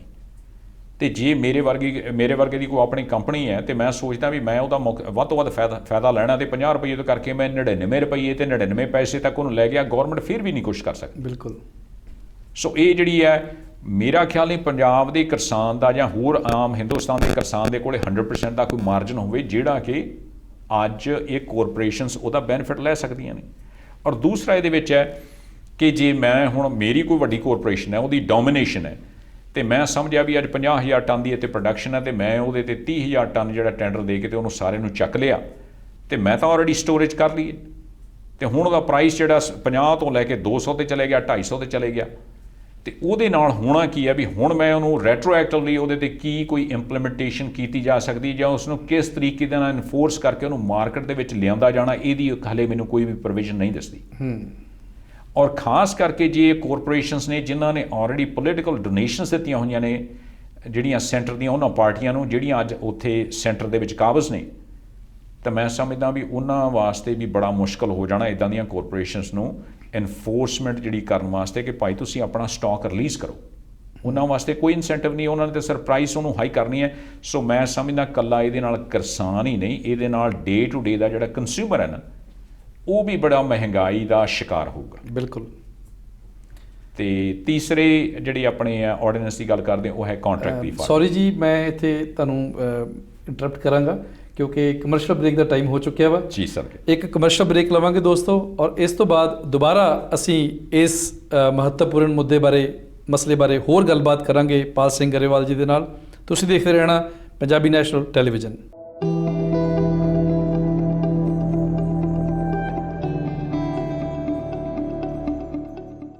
ਬ੍ਰੇਕ ਤੋਂ ਬਾਅਦ ਪ੍ਰੋਗਰਾਮ ਐਡਮਿੰਟਨ ਡਾਇਰੀ ਵਿੱਚ ਆਪ ਸਭ ਦਾ ਇੱਕ ਵਾਰ ਫਿਰ ਤੋਂ ਸਵਾਗਤ ਹੈ ਜੀ। ਅਸੀਂ ਖੇਤੀਬਾੜੀ ਬਿੱਲਾਂ ਅਤੇ ਆਰਡੀਨੈਂਸਸ ਸੰਬੰਧੀ ਗੱਲਬਾਤ ਕਰ ਰਹੇ ਸੀ ਔਰ ਸਾਡੇ ਨਾਲ ਜੁੜੇ ਹੋਏ ਹਨ ਪਾਲ ਸਿੰਘ ਗਰੇਵਾਲ ਜੀ। ਪਾਲ ਸਿੰਘ ਜੀ, 2 ਆਰਡੀਨੈਂਸਸ ਬਾਰੇ ਤੁਸੀਂ ਆਲਰੇਡੀ ਜਾਣਕਾਰੀ ਦੇ ਚੁੱਕੇ ਜੀ। ਹਾਂਜੀ। ਜਿਹੜਾ ਤੀਜਾ ਆਰਡੀਨੈਂਸ ਆ, ਇਹਦੀਆਂ ਕੀ ਪ੍ਰੋਵੀਜ਼ਨਸ ਨੇ, ਇਹ ਵੀ ਸਾਡੇ ਦਰਸ਼ਕਾਂ ਦੇ ਨਾਲ ਸਾਂਝੀਆਂ ਕਰੋ ਜੀ। ਇਸ ਬਿੱਲ ਦਾ ਜਿਹੜਾ ਆਰਡੀਨੈਂਸ ਦਾ ਉਹਨਾਂ ਨੇ ਨਾਂ ਰੱਖਿਆ ਜੀ farmers empowerment and protection agreement ਤੇ ਪ੍ਰਾਈਸ ਇੰਸ਼ੋਰੈਂਸ। ਸੌਰੀ, ਮੈਂ ਤੁਹਾਨੂੰ ਡਿਸਰਪਟ ਕਰ ਰਿਹਾ ਜੀ। ਕਿੰਨੇ ਸੋਹਣੇ ਸ਼ਬਦ ਵਰਤੇ ਗਏ ਨਾ, empowerment and protection of farmers, protection assurance, ਜਾਣ ਕੇ ਤੁਹਾਨੂੰ ਬੜੀ ਤਸੱਲੀ ਦਿੱਤੀ ਜਾ ਰਹੀ ਵੀ ਤੁਹਾਡੀ ਜਿਹੜੀ ਪ੍ਰੋਟੈਕਸ਼ਨ ਹੈ ਇਹਦੇ ਵਿੱਚ ਤੇ ਤੁਹਾਨੂੰ ਬੜੀਆਂ ਪਾਵਰਸ ਦਿੱਤੀਆਂ ਜਾ ਰਹੀਆਂ। ਔਰ ਜਿਹੜਾ ਮੈਂ ਸਮਝਦਾ ਇਸ ਆਰਡੀਨੈਂਸ ਦੇ ਵਿੱਚ ਹੋ ਰਿਹਾ ਉਹਦੇ ਬਿਲਕੁਲ ਉਲਟ ਹੋ ਰਿਹਾ। ਬਿਲਕੁਲ। ਔਰ ਉਹਦੇ ਵਿੱਚ ਕੱਲਾ ਉੱਥੋਂ ਦਾ ਕਿਸਾਨ ਨਹੀਂ, ਇੱਥੇ ਜਾ ਕੇ ਜਿਹੜੇ ਅਸੀਂ NRIs ਬੈਠੇ ਆ ਉਹਨਾਂ ਦੇ ਵੀ ਕਈ ਜਿਹੜੇ ਨੇ ਮੁੱਦੇ ਵਿੱਚ ਆ ਜਾਣੇ ਨੇ। ਸਾਡੀਆਂ ਵੀ ਕਈ ਐਸੈਟਸ ਨੇ ਜਿਹੜੇ ਖਤਰੇ ਦੇ ਵਿੱਚ ਪੈ ਜਾਂਦੇ। ਬਿਲਕੁਲ। ਇਹ ਇੱਕ ਤਰੀਕੇ ਨਾਲ ਕਹਿ ਦਈਏ ਤਾਂ ਇੱਕ ਕੰਟਰੈਕਟ ਫਾਰਮਿੰਗ ਦਾ ਹੀ ਮੁੱਦਾ, ਜਿਸ ਦੇ ਵਿੱਚ ਉਥੋਂ ਦੀ ਕੋਈ ਵੀ ਕੋਰਪੋਰੇਸ਼ਨ ਹੈ ਜਿਹਦੇ ਕੋਲੇ ਟੈਕਸ ਪੇਅਰ ਦਾ ਉੱਥੇ ਪੈਨ ਕਾਰਡ ਨੰਬਰ ਹੈ, ਉਹ ਹਿੰਦੁਸਤਾਨ ਦੀ ਭਾਰਤੀ ਸਰਕਾਰ ਨੂੰ ਜਿਹੜੀ ਉਹ ਟੈਕਸ ਪੇ ਕਰਦੀ, ਉਹ ਬਿਨਾਂ ਕਿਸੇ ਜਿਹੜੀ ਲੋਕਲ ਸਰਕਾਰ ਹੈ, ਸਟੇਟ ਦੀ ਗਵਰਨਮੈਂਟ ਹੈ, ਵਿਦਆਊਟ ਐਨੀ ਲੋਕਲ ਜਿਹੜੀਆਂ ਰੈਗੂਲੇਸ਼ਨਸ ਨੂੰ ਫੋਲੋ ਕਰਨ ਦੇ, ਉਹਨਾਂ ਨੂੰ ਕੋਈ ਉਹਦੇ ਤੋਂ ਪਰਮਿਸ਼ਨ ਨਹੀਂ ਲੈਣੀ ਪੈਣੀ, ਉਹ ਆ ਕੇ ਆਪਣੀ ਉੱਥੇ ਖਰੀਦੋ ਫਰੋਖਤ ਕਰ ਸਕਦੀ ਹੈ ਕਿਸਾਨਾਂ ਤੋਂ। ਠੀਕ ਹੈ ਜੀ। ਔਰ ਉਹਨੂੰ ਖਰੀਦੋ ਫਰੋਖਤ ਕਰਨ ਦੇ ਵਾਸਤੇ ਵੀ ਜਿਹੜੀ ਕੰਟਰੈਕਟ ਹੈ ਉਹ ਫਸਲ ਬੀਜਣ ਤੋਂ ਪਹਿਲਾਂ ਹੀ ਉਹ ਕਰ ਸਕਦੀ ਹੈ। 5 ਸਾਲ ਤੱਕ ਦਾ ਜਿਹੜਾ ਕੰਟਰੈਕਟ ਉਹ ਕਰ ਸਕਦੇ ਨੇ, ਔਰ 5 ਸਾਲਾਂ ਦੇ ਉਸ ਕੰਟਰੈਕਟ ਦੇ ਵਿੱਚ ਉਹ ਡਿਟਰਮਨ ਕਰਨਗੇ ਉਹੀ ਕੰਟਰੈਕਟ ਲਿਖਣ ਵੇਲੇ, ਚਾਹੇ ਉਹ ਜ਼ੁਬਾਨੀ ਹੈ ਚਾਹੇ ਲਿਖਤੀ ਹੈ। ਠੀਕ ਹੈ ਜੀ। ਔਰ ਉਸ ਦੇ ਵਿੱਚ ਕਿਸਾਨ ਦੇ ਨਾਲ ਨੈਗੋਸ਼ੀਏਟ ਕੀਤਾ ਜਾਏਗਾ ਕਿ ਅਸੀਂ ਤੁਹਾਨੂੰ ਇਸ ਫਸਲ ਦਾ ਇਸ ਰੇਟ ਦਾ ਅਸੀਂ ਇੱਕ ਅਸ਼ੋਰੈਂਸ ਦਿੰਦੇ। ਉਹ ਕੋਈ ਗਾਰੰਟੀ ਨਹੀਂ ਹੈ ਵੀ ਤੁਹਾਨੂੰ ਉਹ ਰੇਟ ਮਿਲਣਾ ਹੈ। ਉਹਦਾ ਕਾਰਨ ਹੈ ਵੀ ਉਹ ਅੱਗੇ ਜਾ ਕੇ ਤੁਹਾਨੂੰ ਕਹਿ ਸਕਦੇ ਜੀ ਇਹਦੀ ਕੁਆਲਿਟੀ ਦੇ ਵਿੱਚ ਜਿਹੜੀ ਨਾ ਉਹ ਥੋੜ੍ਹ ਆ, ਹਿਡਨ ਕੰਡੀਸ਼ਨਸ ਹੋ ਸਕਦੀਆਂ ਹਿਡਨ ਕੰਡੀਸ਼ਨਸ ਨੇ ਜਿਹੜੀਆਂ ਹੋ ਸਕਦਾ ਕਿ ਕੰਟਰੈਕਟ ਦੇ ਵਿੱਚ ਰਿਟਨ ਵੀ ਨਾ ਹੋਣ, ਪਰ ਉਹਦੇ ਵਿੱਚ ਉਹਨਾਂ ਦੇ ਇੰਨੇ ਕੁ ਪ੍ਰੋਵੀਜ਼ਨਸ ਰੱਖ ਦਿੱਤੀਆਂ ਕਿ ਜੇ ਉਹ ਕਹਿਣ ਜੀ ਇਸ ਦੇ ਵਿੱਚ ਨਮੀ ਜ਼ਿਆਦਾ ਹੈ ਜਾਂ ਇਹਦਾ ਦਾਣਾ ਬਰੀਕ ਆ, ਗੁਣਵੱਤਾ ਵਿੱਚ ਕਮੀ ਆ, ਹਾਂਜੀ ਗੁਣਵੱਤਾ ਦੇ ਵਿੱਚ ਕਮੀ ਆ, ਤਾਂ ਉਹ ਤੁਹਾਨੂੰ ਉਸ ਤੋਂ ਘੱਟ ਰੇਟ ਦੇ ਦੇਣਗੇ। ਤੁਹਾਡੇ ਕੋਲੇ ਉਹਦੀ ਕੋਈ ਰੈਮੇਡੀ ਨਹੀਂ ਹੈ। ਬਿਲਕੁਲ ਠੀਕ ਹੈ ਨਾ। ਅਤੇ ਕੰਟਰੈਕਟ ਦੀ ਜਿਹੜੀ ਫਾਰਮਿੰਗ ਦੇ ਵਿੱਚ ਉਹਨਾਂ ਨੇ ਤੁਹਾਡੇ ਨਾਲ ਕੰਟਰੈਕਟ ਕਰਨਾ ਹੈ, ਉਹਦੇ ਵਿੱਚ ਇੱਕ ਹੋਰ ਵੀ ਪ੍ਰੋਵੀਜ਼ਨ ਹੈ ਕਿ ਉਹ ਡਿਸਾਈਡ ਕਰਨਗੇ ਕੀ ਬੀਜਣਾ, ਉਹਦੇ ਵਾਸਤੇ ਕਿਹੜਾ ਬੀਜ ਬੋਇਆ ਜਾਊਗਾ, ਉਹਦੇ ਵਾਸਤੇ ਕਿਹੜੀ ਖਾਦ ਹੈ ਉਹ ਲਾਈ ਜਾਊਗੀ, ਅਤੇ ਜੇ ਉਸ ਆਪਣੀ ਉਹਨਾਂ ਦੇ ਕੰਟਰੈਕਟ ਦੇ ਵਿੱਚ ਕੀਤੀ ਹੋਈ ਖੇਤੀ ਨੂੰ ਉਹ ਸਮਝਦੇ ਨੇ ਉਹਦੇ ਬੈਸਟ ਇੰਟਰਸਟ ਕੋਰਪੋਰੇਸ਼ਨਸ ਪ੍ਰੋਟੈਕਟ ਕਰਨਾ ਚਾਹੁੰਦੀ ਹੈ, ਤਾਂ ਉਹ ਆਪਣੇ ਕੰਸਲਟੈਂਟ ਵੀ ਲੈ ਕੇ ਆਊਗੀ। ਠੀਕ ਹੈ ਜੀ। ਹੁਣ ਫਾਰਮਰ ਦੇ ਕੋਲੇ, ਕਿਸਾਨ ਦੇ ਕੋਲੇ ਕੋਈ ਚੋਇਸ ਨਹੀਂ। ਜਦੋਂ ਉਹਨੇ ਕੰਟਰੈਕਟ ਲਿਖ ਲਿਆ, ਉਹਨੂੰ ਬੀਜ ਵੀ ਉਹੀ ਲੈਣਾ ਜਿਹੜਾ ਕਿ ਕੋਰਪੋਰੇਸ਼ਨ ਨਾਲ ਠੇਕਾ ਹੋਇਆ ਉਹਨੇ ਦੇਣਾ, ਔਰ ਉਸੇ ਕੋਰਪੋਰੇਸ਼ਨ ਨੇ ਡਿਸਾਈਡ ਕਰਨਾ ਵੀ ਕਿ ਮੈਂ ਇਸ ਨੂੰ ਕਿਸ ਭਾਅ 'ਤੇ ਦੇਣਾ ਹੈ। ਠੀਕ ਹੈ ਜੀ। ਇਸੇ ਤਰੀਕੇ ਨਾਲ ਖਾਦ ਜਿਹੜੀ ਹੈ ਉਹ ਕਹਿਣਗੇ ਨਹੀਂ ਜੀ ਆਹ ਜਿਹੜੀ ਫਲਾਨੀ ਖਾਦ ਹੈ ਨਹੀਂ ਸੂਟ ਕਰਦੀ ਸਾਡੀ ਪ੍ਰੋਡਕਸ਼ਨ ਨੂੰ, ਇਹ ਕਰੂਗੀ। ਉਹ ਖਾਦ ਵੀ ਉਹਨਾਂ ਨੇ ਮੁਹੱਈਆ ਕਰਨੀ ਹੈ ਅਤੇ ਉਸੇ ਦਾ ਮੁੱਲ ਵੀ ਉਹਨਾਂ ਨੇ ਡਿਸਾਈਡ ਕਰਨਾ। ਅਤੇ ਜੇ ਉਹਨਾਂ ਨੂੰ 3-4 ਵਾਰੀ ਕੰਸਲਟੈਂਟ ਖੇਤ ਦੇ ਵਿੱਚ ਲਿਆ ਕੇ ਵੀ ਅਸੀਂ ਫਸਲ ਨੂੰ ਜਿਹੜੀ ਹਰ ਮਹੀਨੇ ਬਾਅਦ ਚੈੱਕ ਕਰਨਾ ਹੈ, ਇਹਦੇ ਕੀ ਹਾਲਾਤ ਨੇ, ਇਹਦੇ ਵਾਸਤੇ ਹੋਰ ਕੋਈ ਖਾਦ ਜਾਂ ਹੋਰ ਕੋਈ ਜਿਹੜੇ ਐਕਸ਼ਨਸ ਦੀ ਲੋੜ ਤਾਂ ਨਹੀਂ, ਅਤੇ ਉਹਨਾਂ ਕੰਸਲਟੈਂਟ ਦੀ ਫੀਸ ਵੀ ਜਿਹੜੀ ਹੈ ਉਹ ਕਿਸਾਨ ਨੂੰ ਚਾਰਜ ਕੀਤੀ ਜਾਊਗੀ। ਉਹਦਾ ਰੇਟ ਕੀ ਸੈੱਟ ਕਰਨਾ ਹੈ ਉਹ ਵੀ ਕੋਰਪੋਰੇਸ਼ਨ ਕਰੂਗੀ। ਗਰੇਵਾਲ ਜੀ, ਭਾਰਤ ਸਰਕਾਰ ਦਾ ਜੇ ਦਾਅਵਾ ਮੰਨੀਏ ਤੇ ਉਹ ਤਾਂ ਕਹਿ ਰਹੇ ਸੀ ਵੀ ਜਿਹੜੀ ਇਹ ਕੰਟਰੈਕਟ ਫਾਰਮਿੰਗ ਆ ਜਾਂ ਜਿਹੜੇ ਇਹ ਨਵੇਂ ਆਰਡੀਨੈਂਸਸ ਲੈ ਕੇ ਆਂਦੇ ਗਏ ਨੇ, ਇਹ ਕਿਸਾਨਾਂ ਦੇ ਹਿੱਤਾਂ ਦੇ ਵਿੱਚ ਆ ਔਰ ਇਹ ਤੇ ਬੜੀ ਵਿਨ ਸਿਚੁਏਸ਼ਨ ਆ ਦੋਨਾਂ ਵਾਸਤੇ। ਵਾਕਿਆ ਜੀ ਬੜੀ ਵਿਨ ਸਿਚੁਏਸ਼ਨ ਹੈ, ਕਿਉਂਕਿ ਜਿੱਦਾਂ ਹੁਣ ਇਸ ਆਰਡੀਨੈਂਸ ਦੇ ਵਿੱਚ ਉਹਨਾਂ ਨੇ ਪ੍ਰੋਵੀਜ਼ਨ ਇੱਕ ਓਪਨ ਰੱਖ ਦਿੱਤੀ ਹੈ ਵੀ ਜਦੋਂ ਕਿਸਾਨ ਨੇ ਖੇਤੀ ਕਰਨ ਵਾਸਤੇ ਉਹਨੂੰ ਸਾਜੋ ਸਮਾਨ ਚਾਹੀਦਾ ਹੈ ਤਾਂ ਉਸੇ ਕੰਪਨੀ ਨੇ ਦੇਣਾ ਆ ਜਿਸ ਨਾਲ ਉਹਨੇ ਠੇਕਾ ਕੀਤਾ, ਅਤੇ ਉਹਨੇ ਠੇਕੇ ਦੇ ਮੁਤਾਬਕ ਜਦੋਂ ਉਹ ਸਪਲਾਈ ਕਰਨੀ ਹੈ ਅਤੇ ਭਾਅ ਵੀ ਉਹਨੇ ਆਪ ਡਿਸਾਈਡ ਕਰਨਾ, ਉਦੋਂ ਵੀ ਉਹ ਵਿਨ ਕਰਦੀ ਹੈ। ਅਤੇ ਜਦੋਂ ਖਰੀਦਣਾ ਤੇ ਉਦੋਂ ਸਿਰਫ ਕਹਿ ਦਿਓ ਵੀ ਇੱਕ ਨੁਕਸ ਹੀ ਕੱਢ ਦੇਣਾ ਕਿ ਤੇਰੀ ਭਾਈ ਫਸਲ ਦੇ ਵਿੱਚ ਆਹ ਸਾਨੂੰ ਪਸੰਦ ਨਹੀਂ ਆ, ਇਸ ਕਰਕੇ ਜਿਹੜਾ ਪਹਿਲਾਂ ਮੁੱਲ ਤੈਅ ਕੀਤਾ ਸੀਗਾ ਉਹਨੂੰ ਅਸੀਂ ਉਤਾਰਨਾ ਨਹੀਂ, ਉਦੋਂ ਘੱਟ ਮਿਲਣਾ ਆ, ਅਤੇ ਹੁਣ ਉਦੋਂ ਵੀ ਵਿਨ ਕਰਦੀ। ਵਾਕਈ ਭਾਰਤ ਸਰਕਾਰ ਮੈਂ ਕਹਿੰਦਾ ਕਿਸੇ ਹੱਦ ਤੱਕ ਠੀਕ ਹੈ ਕਿ ਕਹਿੰਦੀ ਵਿਨ ਸਿਚੁਏਸ਼ਨ ਆ, ਪਰ ਇਹਦੇ ਵਿੱਚ ਕਿਸਾਨ ਦੀ ਵਿਨ ਕੋਈ ਨਹੀਂ ਹੈ। ਇਹਦੇ ਵਿੱਚ ਇਕੱਲੀਆਂ ਕੋਰਪੋਰੇਸ਼ਨਸ ਦੀ ਜਿਨ੍ਹਾਂ ਦੀ ਮੋਨੋਪੋਲੀ ਹੈ, ਉਹ ਕੋਰਪੋਰੇਟ ਵਰਲਡ ਜਿਹੜਾ ਇਹਦੇ ਵਿੱਚ ਵਿਨ ਕਰ ਰਿਹਾ। ਕਿਸਾਨ ਜਿਹੜਾ ਵਾ ਉਹਦੀ ਹਾਲਤ ਫਿਰ ਤਰਸਯੋਗ ਬਣਨ ਦੇ ਚਾਂਸਸ ਵੱਧਦੇ ਜਾ ਰਹੇ, ਬਹੁਤ ਤਰਸਯੋਗ ਜਿਹੜੀ ਬਣ ਜਾਣੀ ਹੈ। ਇਨ ਦਾ ਲੌਂਗ ਟਰਮ ਹੈ ਇਹਦਾ ਹਾਲ ਉਹ ਹੋਣਾ ਜਿਹੜਾ ਬਿਹਾਰ ਦੇ ਕਿਸਾਨਾਂ ਦਾ ਹੋ ਰਿਹਾ। ਬਿਲਕੁਲ, ਜਿਨ੍ਹਾਂ ਨੇ ਕੰਟਰੈਕਟ ਫਾਰਮਿੰਗ ਦੇ ਵਿੱਚ ਇਹ ਸਭ ਕੁਝ ਹੱਡੀ ਹੰਡਾਇਆ, ਅਤੇ ਤੁਹਾਡੇ ਸਾਹਮਣੇ ਅੱਜ ਬਿਹਾਰ ਦਾ ਕਿਸਾਨ ਆਪਣੀ ਖੇਤੀ ਨਹੀਂ ਕਰ ਰਿਹਾ, ਉਹ ਬਾਹਰਲੇ ਸੂਬਿਆਂ ਦੇ ਵਿੱਚ ਜਾ ਕੇ ਮਜ਼ਦੂਰੀ ਕਰ ਰਿਹਾ। ਬਿਲਕੁਲ, ਕਿਸਾਨ ਤੋਂ ਮਜ਼ਦੂਰ ਤੱਕ ਦਾ ਜਿਹੜਾ ਮੈਂ ਸਮਝਦਾ ਵੀ ਸਫ਼ਰ ਹੈ, ਇਹ ਉਹਦਾ ਪਹਿਲਾ ਪੜਾਅ ਨਾ। ਮੰਨ ਲਓ ਕਿ ਜਿੱਦਾਂ ਬਿਹਾਰ ਦੇ ਵਿੱਚੋਂ ਵਿਚਾਰੇ ਜਿਨ੍ਹਾਂ ਨੂੰ ਆਪਾਂ ਭਈਏ ਕਹਿ ਦਿੰਦੇ ਨੇ, ਉਹ ਆਉਂਦੇ ਨੇ, ਹਾਂਜੀ, ਅਤੇ ਉਹਨਾਂ ਨੇ ਰੇਲ ਗੱਡੀਆਂ ਦੇ ਸਟੇਸ਼ਨਾਂ 'ਤੇ ਬੈਠੇ ਨੇ, ਟਿਕਟਾਂ ਕਟਾ ਕੇ ਅਤੇ ਭਰ ਕੇ ਇੱਧਰ ਨੂੰ ਆਉਂਦੇ ਨੇ ਝੋਨੇ ਦੀ ਬਿਜਾਈ ਵੇਲੇ। ਮੈਂ ਸਮਝਦਾ ਵੀ ਭਾਰਤ ਸਰਕਾਰ ਨੇ ਇਹਨਾਂ ਆਰਡੀਨੈਂਸ ਦੇ ਨਾਲ ਪੰਜਾਬ ਦੇ ਕਿਸਾਨ ਵਾਸਤੇ ਅੱਜ ਇੱਕ ਟਿਕਟ ਕਟਾ ਦਿੱਤੀ ਹੈ ਵੀ ਜਾ ਭਲਿਆ ਹੁਣ ਜਾ ਕੇ ਜਿਹੜੇ ਮਰਜ਼ੀ ਸਟੇਸ਼ਨ 'ਤੇ ਬੈਠ ਜਾ, ਕਿਉਂਕਿ ਤੇਰਾ ਇੱਥੇ ਕੁਛ ਨਹੀਂ ਬਣਨਾ, ਤੈਨੂੰ ਬਾਹਰ ਜਾਣਾ ਪੈਣਾ। ਸਮਾਨਤਾ ਲਿਆਉਣ ਦੀ ਕੋਸ਼ਿਸ਼ ਕਰ ਰਹੀ ਹੈ ਭਾਰਤ ਸਰਕਾਰ। ਬਿਲਕੁਲ ਜੀ, ਹਰ ਜਗ੍ਹਾ 'ਤੇ ਸਾਰੇ ਗਰੀਬਾਂ ਨੂੰ ਬਰਾਬਰ ਕੀਤਾ ਜਾ ਰਿਹਾ ਹੈ। ਗਰੀਬ ਨੂੰ ਚੱਕ ਕੇ ਅਮੀਰ ਦੇ ਬਰਾਬਰ ਨਹੀਂ ਕੀਤਾ ਜਾਣਾ, ਇੱਥੇ ਸਾਰੇ ਗਰੀਬਾਂ ਨੂੰ ਇੱਕ ਤਲ 'ਤੇ ਲਿਆਂਦਾ ਜਾ ਰਿਹਾ। ਆਪਾਂ ਮੁੜ ਵਾਪਸ ਆਈਏ ਜੀ, ਆਰਡੀਨੈਂਸ ਨੰਬਰ ਜਿਹੜਾ 3 ਸੀਗਾ ਉਹਦੇ ਉੱਪਰ ਵਿਚਾਰ ਚਰਚਾ ਦੁਬਾਰਾ ਕੀਤੀ ਜਾਵੇ ਵੀ ਇਹ ਕੀ ਆ ਔਰ ਇਹਦੀਆਂ ਮਦਾਂ ਕੀ ਨੇ। ਹਾਂਜੀ, ਇਹਦੇ ਵਿੱਚ ਵੀ ਹੁਣ ਜਿੱਦਾਂ ਕੰਟਰੈਕਟ ਆ, ਮੈਂ ਕਿਹਾ ਸੀ ਵੀ ਇੱਥੇ ਜਾ ਕੇ ਜਿਹੜੇ NRIs ਬੈਠੇ ਨੇ ਉਹਨਾਂ ਨੂੰ ਵੀ ਜਿਹੜਾ ਨੁਕਸਾਨ ਹੋਣਾ ਉਹਦਾ ਕਿਉਂ, ਕਿਉਂਕਿ ਅਸੀਂ ਹੁਣ ਕੈਨੇਡਾ, ਅਮਰੀਕਾ ਜਾਂ ਹੋਰ ਮੁਲਕਾਂ ਦੀ ਧਰਤੀ 'ਤੇ ਬੈਠੇ ਹਾਂ, ਸਾਡੀਆਂ ਪਿੱਛੇ ਜੱਦੀ ਜਾਇਦਾਦਾਂ ਨੇ, ਜ਼ਮੀਨਾਂ ਨੇ, ਅਤੇ ਅਸੀਂ ਉਹਨਾਂ ਨੂੰ ਠੇਕੇ 'ਤੇ ਦੇ ਦਿੰਦੇ। ਹੁਣ ਬਹੁਤੇ ਕਈ ਵਾਰ ਜਾਂਦੇ ਨੇ, ਅਸੀਂ ਸਮਝਦੇ ਵੀ ਚਲੋ ਕਿੱਥੇ ਰੋਜ਼ ਆ ਕੇ ਠੇਕਾ ਲੈਣਾ, ਇਹਨੂੰ ਗਹਿਣੇ ਕਰ ਦਿੰਦੇ, ਜਦੋਂ ਲੋੜ ਪਈ ਤੇ ਪੈਸੇ ਦੇ ਕੇ ਛੁਡਾ ਲੈਣਾ। ਹੁਣ ਜਿਨ੍ਹਾਂ ਨੂੰ ਗਹਿਣੇ ਕੀਤੀ ਹੈ ਉਹਨਾਂ ਨੂੰ ਅਸੀਂ ਹੱਕ ਹਕੂਕ ਜਿਹੜੇ ਦੇ ਦਿੱਤੇ ਨੇ, ਉਹਨਾਂ ਰਾਈਟਸ ਦੇ ਦਿੱਤੇ ਨੇ, ਔਰ ਉਹਨਾਂ ਕੋਲ ਪ੍ਰੋਵੀਜ਼ਨ ਹੈ ਇਸ ਆਰਡੀਨੈਂਸ ਦੇ ਵਿੱਚ, ਜੇ ਉਹਨਾਂ ਨੇ ਅੱਗੇ ਕਿਸੇ ਕੰਟਰੈਕਟ ਫਾਰਮਿੰਗ ਕਰਨੀ, ਕੋਈ ਵੀ ਕੋਰਪੋਰੇਸ਼ਨ ਉਹਦੇ 'ਤੇ ਆ ਕੇ ਮੌਰਗੇਜ ਲੈ ਸਕਦੀ ਹੈ, ਵੱਡਾ ਲੋਨ ਲੈ ਸਕਦੀ ਹੈ। ਮੰਨ ਲਓ ਕਿ ਅੱਜ ਤੁਹਾਡੇ 1 ਏਕੜ ਦੀ ਜਿਹੜੀ ਹੈ ਮੁੱਲ ਹੈ ਉਹ 20 ਲੱਖ ਦਾ, ਹਾਂਜੀ, ਅਤੇ ਜੇ ਕੱਲ੍ਹ ਨੂੰ ਉਹ ਕੋਰਪੋਰੇਸ਼ਨ ਹੈ ਕੰਟਰੈਕਟ ਖੇਤੀ ਦਾ ਤੁਹਾਡੇ ਨਾਲ ਠੇਕਾ ਕਰਕੇ ਅਤੇ ਉਹਦੇ 'ਤੇ 15 ਲੱਖ ਦਾ 1 ਏਕੜ ਪਿੱਛੇ ਉਹਨਾਂ ਨੇ ਕਰਜ਼ਾ ਲੈ ਲਿਆ, ਤੇ ਉਹ ਕਰਜ਼ਾ ਉਸ ਕਾਰਪੋਰੇਸ਼ਨ ਦੀ ਜ਼ਿੰਮੇਵਾਰੀ ਨਹੀਂ ਹੈ, ਕਿਉਂਕਿ ਉਹਦੇ ਕੋਲੈਟਰਲ ਦੇ ਤੌਰ ਤੇ ਉਹਨੂੰ, ਜਿੱਦਾਂ ਤੁਸੀਂ ਗਹਿਣੇ ਕਿਸੇ ਨੇ ਤੁਹਾਡੇ ਕੋਲੇ ਗਹਿਣੇ ਲਈ ਹੈ, ਇੱਦਾਂ ਹੀ ਅੱਜ ਬੈਂਕ ਦੇ ਕੋਲੇ ਉਹ ਕਾਰਪੋਰੇਸ਼ਨ ਤੁਹਾਡੀ ਜ਼ਮੀਨ ਨੂੰ ਗਹਿਣੇ ਰੱਖ ਕੇ ਆਪਣਾ ਮੁੱਲ ਪਹਿਲਾਂ ਹੀ ਲੈ ਜਾਣਾ ਹੈ। ਉਹਦਾ ਫਿਰ ਤੁਹਾਡੇ ਠੇਕਿਆਂ ਤੇ ਵੀ ਅਸਰ ਪੈ ਸਕਦਾ ਜੀ? ਬਿਲਕੁਲ ਪਏਗਾ ਜੀ, ਕਿਉਂ ਨਹੀਂ, ਕਿਉਂਕਿ ਜਿਸ ਜ਼ਮੀਨ ਤੇ ਇੰਨਾ ਪਹਿਲਾਂ ਕਰਜ਼ਾ ਚੜ੍ਹ ਰੱਖਿਆ ਹੁਣ ਤੁਸੀਂ ਉਹਦੇ ਤੋਂ ਕਿੰਨੀ ਕੁ ਆਸ ਰੱਖੋਗੇ, ਔਰ ਸਾਰੀ ਜਿਹੜੀ ਲਾਇਬਿਲਿਟੀ ਉਹ ਤੁਹਾਡੇ ਸਿਰ ਪੈ ਗਈ ਹੈ। ਬਿਲਕੁਲ। ਹੁਣ ਜਿਹੜਾ 20 ਲੱਖ ਦਾ ਤੁਹਾਡਾ ਇੱਕ ਏਕੜ ਦਾ ਮੁੱਲ ਸੀਗਾ ਤੇ 15 ਲੱਖ ਦਾ ਉੱਤੇ ਕਰਜ਼ਾ ਚੜਿਆ, ਹੁਣ ਤੁਸੀਂ 20 ਲੱਖ ਦੀ ਤਾਂ ਆਸ ਛੱਡ ਦਿਓ, ਜੇ ਵੱਧ ਤੋਂ ਵੱਧ 20 ਲੱਖ ਦੀ ਮਿਲੇ ਤੇ ਤੁਹਾਡੇ ਕੋਲ 5 ਲੱਖ ਜਿਹੜਾ ਪੱਲੇ ਪੈਣਾ ਤੇ ਹੋ ਸਕਦਾ ਉਹਦੇ 15 ਲੱਖ ਦੇ ਉੱਤੇ ਇੰਨਾ ਕੁ ਵਿਆਜ ਹੋਵੇ, ਖਾਸ ਕਰਕੇ ਭਾਰਤ ਦੇ ਵਿੱਚ ਤਾਂ ਵਿਆਜ ਦੀਆਂ ਦਰਾਂ ਬੜੀਆਂ ਲੋਨਸ ਦੀਆਂ ਹਾਈ ਨੇ, ਤੇ ਹੋ ਸਕਦਾ ਤੁਹਾਨੂੰ ਜੇਬ ਚੋਂ ਪੈਸੇ ਦੇ ਕੇ ਉਹ ਜਿਹੜੀ ਹੈ ਜ਼ਮੀਨ ਜਿਹੜੀ ਹੈ ਛੱਡਣੀ ਪਵੇ। ਸੋ ਇਹ ਬੜੇ ਘਾਤਕ ਨੇ, ਔਰ ਇਹਦੇ ਵਿੱਚ ਅਸੀਂ ਸਾਰੇ NRIs ਵੀ ਜਿਹੜੇ ਨਾ ਇਹਦੀ ਲਪੇਟ ਦੇ ਵਿੱਚ ਆ ਸਕਦੇ ਹਾਂ। ਬਿਲਕੁਲ, ਸੋ ਬਰਾਬਰ ਦਾ ਪ੍ਰਭਾਵ ਕਰ ਰਹੇ ਆ, ਭਾਵੇਂ ਉਹ ਕਿਸਾਨ ਪੰਜਾਬ ਭਾਰਤ ਵਿੱਚ ਬੈਠੇ ਨੇ ਜਾਂ ਉਹ ਕਿਸਾਨ ਵੱਖ-ਵੱਖ ਦੇਸ਼ਾਂ ਦੇ ਵਿੱਚ ਬੈਠੇ ਨੇ। ਬਿਲਕੁਲ ਜੀ, ਜੇ ਤੁਹਾਡੀ ਕੋਈ ਵੀ ਉੱਥੇ ਅੱਜ ਕਰਕੇ ਖਾਸ ਕਰਕੇ ਜ਼ਮੀਨੀ ਪੱਧਰ ਤੇ ਤੁਹਾਡੀ ਕੋਈ ਹੈ ਐਗਰੀਕਲਚਰ ਦੀ ਲੈਂਡ ਵਗੈਰਾ ਪਈ ਹੈ, ਤਾਂ ਮੈਂ ਸਮਝਦਾ ਇਹ ਆਰਡੀਨੈਂਸ ਦੇ ਨਾਲ ਬਿਲਕੁਲ ਉਹ ਖਤਰੇ ਦੇ ਵਿੱਚ ਆ ਗਈ ਹੈ। ਬਿਲਕੁਲ। ਗਰੇਵਾਲ ਜੀ, ਜਿਹੜੀ ਹੁਣ ਤੱਕ ਦੀ ਚਰਚਾ ਹੋ ਚੁੱਕੀ ਆਪਣੇ 3 ਵੱਖ-ਵੱਖ ਆਰਡੀਨੈਂਸਸ ਬਾਰੇ ਜਾਂ ਕਾਨੂੰਨਾਂ ਬਾਰੇ, ਓਵਰਆਲ ਨਿਚੋੜ ਤੁਸੀਂ ਕੀ ਕੱਢਦੇ ਜੀ ਇਹਨਾਂ ਦਾ? ਦੇਖੋ, ਇਹਦੇ ਵਿੱਚ ਜਿੱਦਾਂ ਹੁਣ ਇਹ ਪੇਸ਼ ਕੀਤਾ ਗਿਆ, ਇਸ ਰੂਪ ਦੇ ਵਿੱਚ ਪੇਸ਼ ਕੀਤਾ ਗਿਆ ਵੀ ਇਹਦੇ ਬੈਨੀਫਿਟਸ ਬੜੇ ਹੋਣਗੇ। ਇਹਦੇ ਹਮੇਸ਼ਾ ਅੱਜ ਵੀ ਸਰਕਾਰ ਦਾ ਪੂਰਾ ਜ਼ੋਰ ਲੱਗਿਆ ਹੋਇਆ, ਚੋਟੀ ਦੇ ਜਿਹੜੇ ਇਕਨੋਮਿਸਟ ਹੈ ਉਹਨਾਂ ਨੂੰ ਵੀ ਲਿਆ ਕੇ ਇਸ ਪੱਖ ਤੋਂ ਪੇਸ਼ ਕਰਨ ਦੀ ਕੋਸ਼ਿਸ਼ ਕਰ ਰਹੇ ਨੇ ਵੀ ਇਹਦੇ ਵਿੱਚ ਕਿਸਾਨ ਦਾ ਬੜਾ ਫਾਇਦਾ ਹੈ। ਬਿਲਕੁਲ।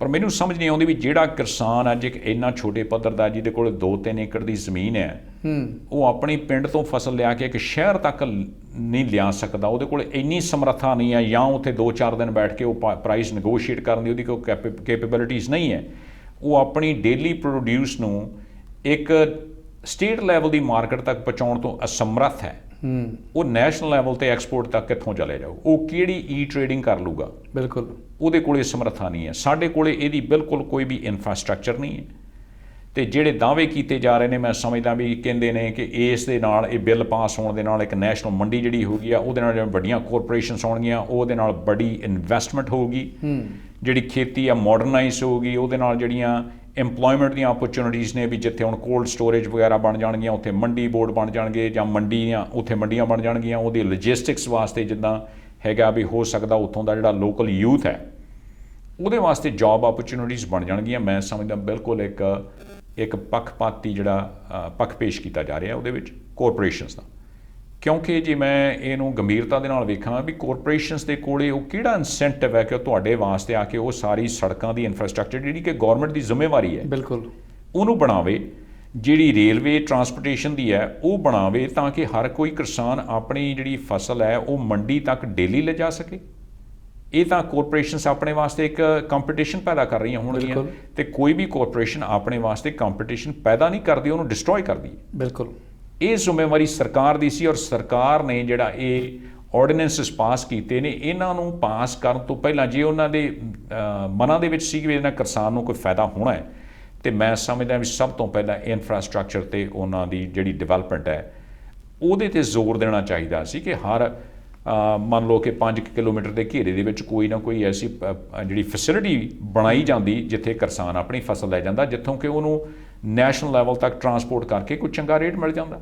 ਬਿਲਕੁਲ, ਪਰ ਲੇਕਿਨ ਉਹ ਇਨਫਰਾਸਟ੍ਰਕਚਰ ਜਿਹੜੀ ਇਸ ਵਕਤ ਬਿਲਕੁਲ ਨਹੀਂ ਹੈ ਪੰਜਾਬ ਦੇ ਵਿੱਚ, ਔਰ ਮੈਂ ਸਮਝਦਾ ਵੀ ਬਹੁਤਾਤ ਦੇ ਵਿੱਚ ਕਈ ਸੂਬਿਆਂ ਦੇ ਵਿੱਚ ਵੀ ਉਹ ਮਿਸਿੰਗ ਹੈ।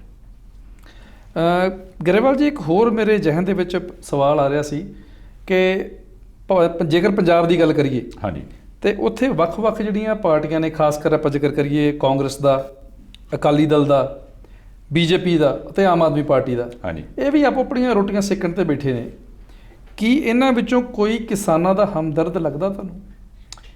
ਦੇਖੋ, ਇਸ ਵੇਲੇ ਜੇ ਦੇਖਿਆ ਜਾਵੇ ਤਾਂ ਮੈਂ ਨਹੀਂ ਸਮਝਦਾ ਇਹ ਸਾਰੇ ਕੋਈ ਆਪਣੀਆਂ ਸਿਆਸੀ ਰੋਟੀਆਂ ਹੀ ਸੇਕ ਰਹੇ ਨੇ। ਤੁਸੀਂ ਪੰਜਾਬ ਦੀਆਂ ਜਿਹੜੀਆਂ ਕਿਸਾਨੀ ਦੀਆਂ ਰੈਲੀਆਂ ਹੋ ਰਹੀਆਂ ਨੇ, ਪ੍ਰੋਟੈਸਟ ਹੋ ਰਹੇ ਨੇ, ਤੁਸੀਂ ਉੱਥੇ ਵੀ ਜਿੱਥੇ ਉਹ ਇਕੱਠੇ ਹੁੰਦੇ ਨੇ, ਹਰੇਕ ਨੇ ਆਪਣੀ ਪਾਰਟੀ ਦਾ ਝੰਡਾ ਚੱਕਿਆ ਹੋਇਆ। ਬਿਲਕੁਲ, ਸਿਰਫ ਆਪਣੀ ਇੱਕ ਨੰਬਰਸ ਦੀ ਸਟਰੈਂਥ ਸ਼ੋਅ ਕਰਨ ਵਾਸਤੇ। ਬਿਲਕੁਲ, ਲੇਕਿਨ ਜੇ ਦੇਖਿਆ ਜਾਵੇ, ਜੇ ਹੁਣ ਅਕਾਲੀ ਸਰਕਾਰ ਆ ਤੇ ਉਹਦੇ ਆਪਣੇ ਇੱਕ ਮਿਨਿਸਟਰ ਵੀ ਉੱਥੇ ਸਨ, ਹਰਸਿਮਰਤ ਕੌਰ ਬਾਦਲ ਹੋਣੀ, ਤੇ ਸੁਖਬੀਰ ਬਾਦਲ ਹੋਣਾ ਨੇ ਵੀ ਪਹਿਲਾਂ ਉਹਦੇ ਵਿੱਚ ਉਹਦੀ ਸਪੋਰਟ ਦੇ ਵਿੱਚ ਇਨ ਆਰਡੀਨੈਂਸਿਸ ਦੇ ਵਿੱਚ ਬਿਆਨ ਦਿੱਤੇ ਨੇ।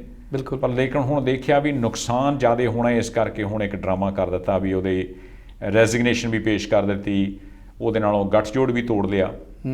ਤੇ ਲੇਕਿਨ ਐਂਡ ਦੀ ਜਿਹੜੀ ਆਊਟਪੁੱਟ ਹੈ ਉਹ ਕੁਛ ਵੀ ਨਹੀਂ ਹੈ, ਕਿਉਂਕਿ ਜਦੋਂ ਉਹਨੂੰ ਪਾਸ ਕਰਾਉਣ ਦੇ ਵਿੱਚ ਤੁਹਾਡੀ ਸਹਿਮਤੀ ਸੀ, ਹੁਣ ਬਾਅਦ ਦੇ ਵਿੱਚ ਉਹਦਾ ਰੌਲਾ ਪਾਇਆ ਕੁਛ ਵੀ ਨਹੀਂ ਬਣਨਾ। ਮੈਂ ਸਮਝਦਾ ਵੀ ਇਹ ਇਕੱਲੀਆਂ ਸਿਆਸੀ ਰੋਟੀਆਂ ਸੇਕੀਆਂ ਜਾ ਰਹੀਆਂ। ਮੈਨੂੰ ਲੱਗਦਾ ਵੀ ਲੋਕ ਥੋੜ੍ਹੇ ਜਿਹੇ ਸਿਆਣੇ ਹੋ ਗਏ, ਉਹ ਸਮਝਦੇ ਨੇ ਕਿ ਇਹ ਜਿਹੜਾ ਰੈਜ਼ਿਗਨੇਸ਼ਨ ਦਿੱਤਾ ਗਿਆ ਵਾ ਇਹ ਇੱਕ ਸਿਰਫ ਪੋਲੀਟੀਕਲ ਡਰਾਮਾ ਵਾ।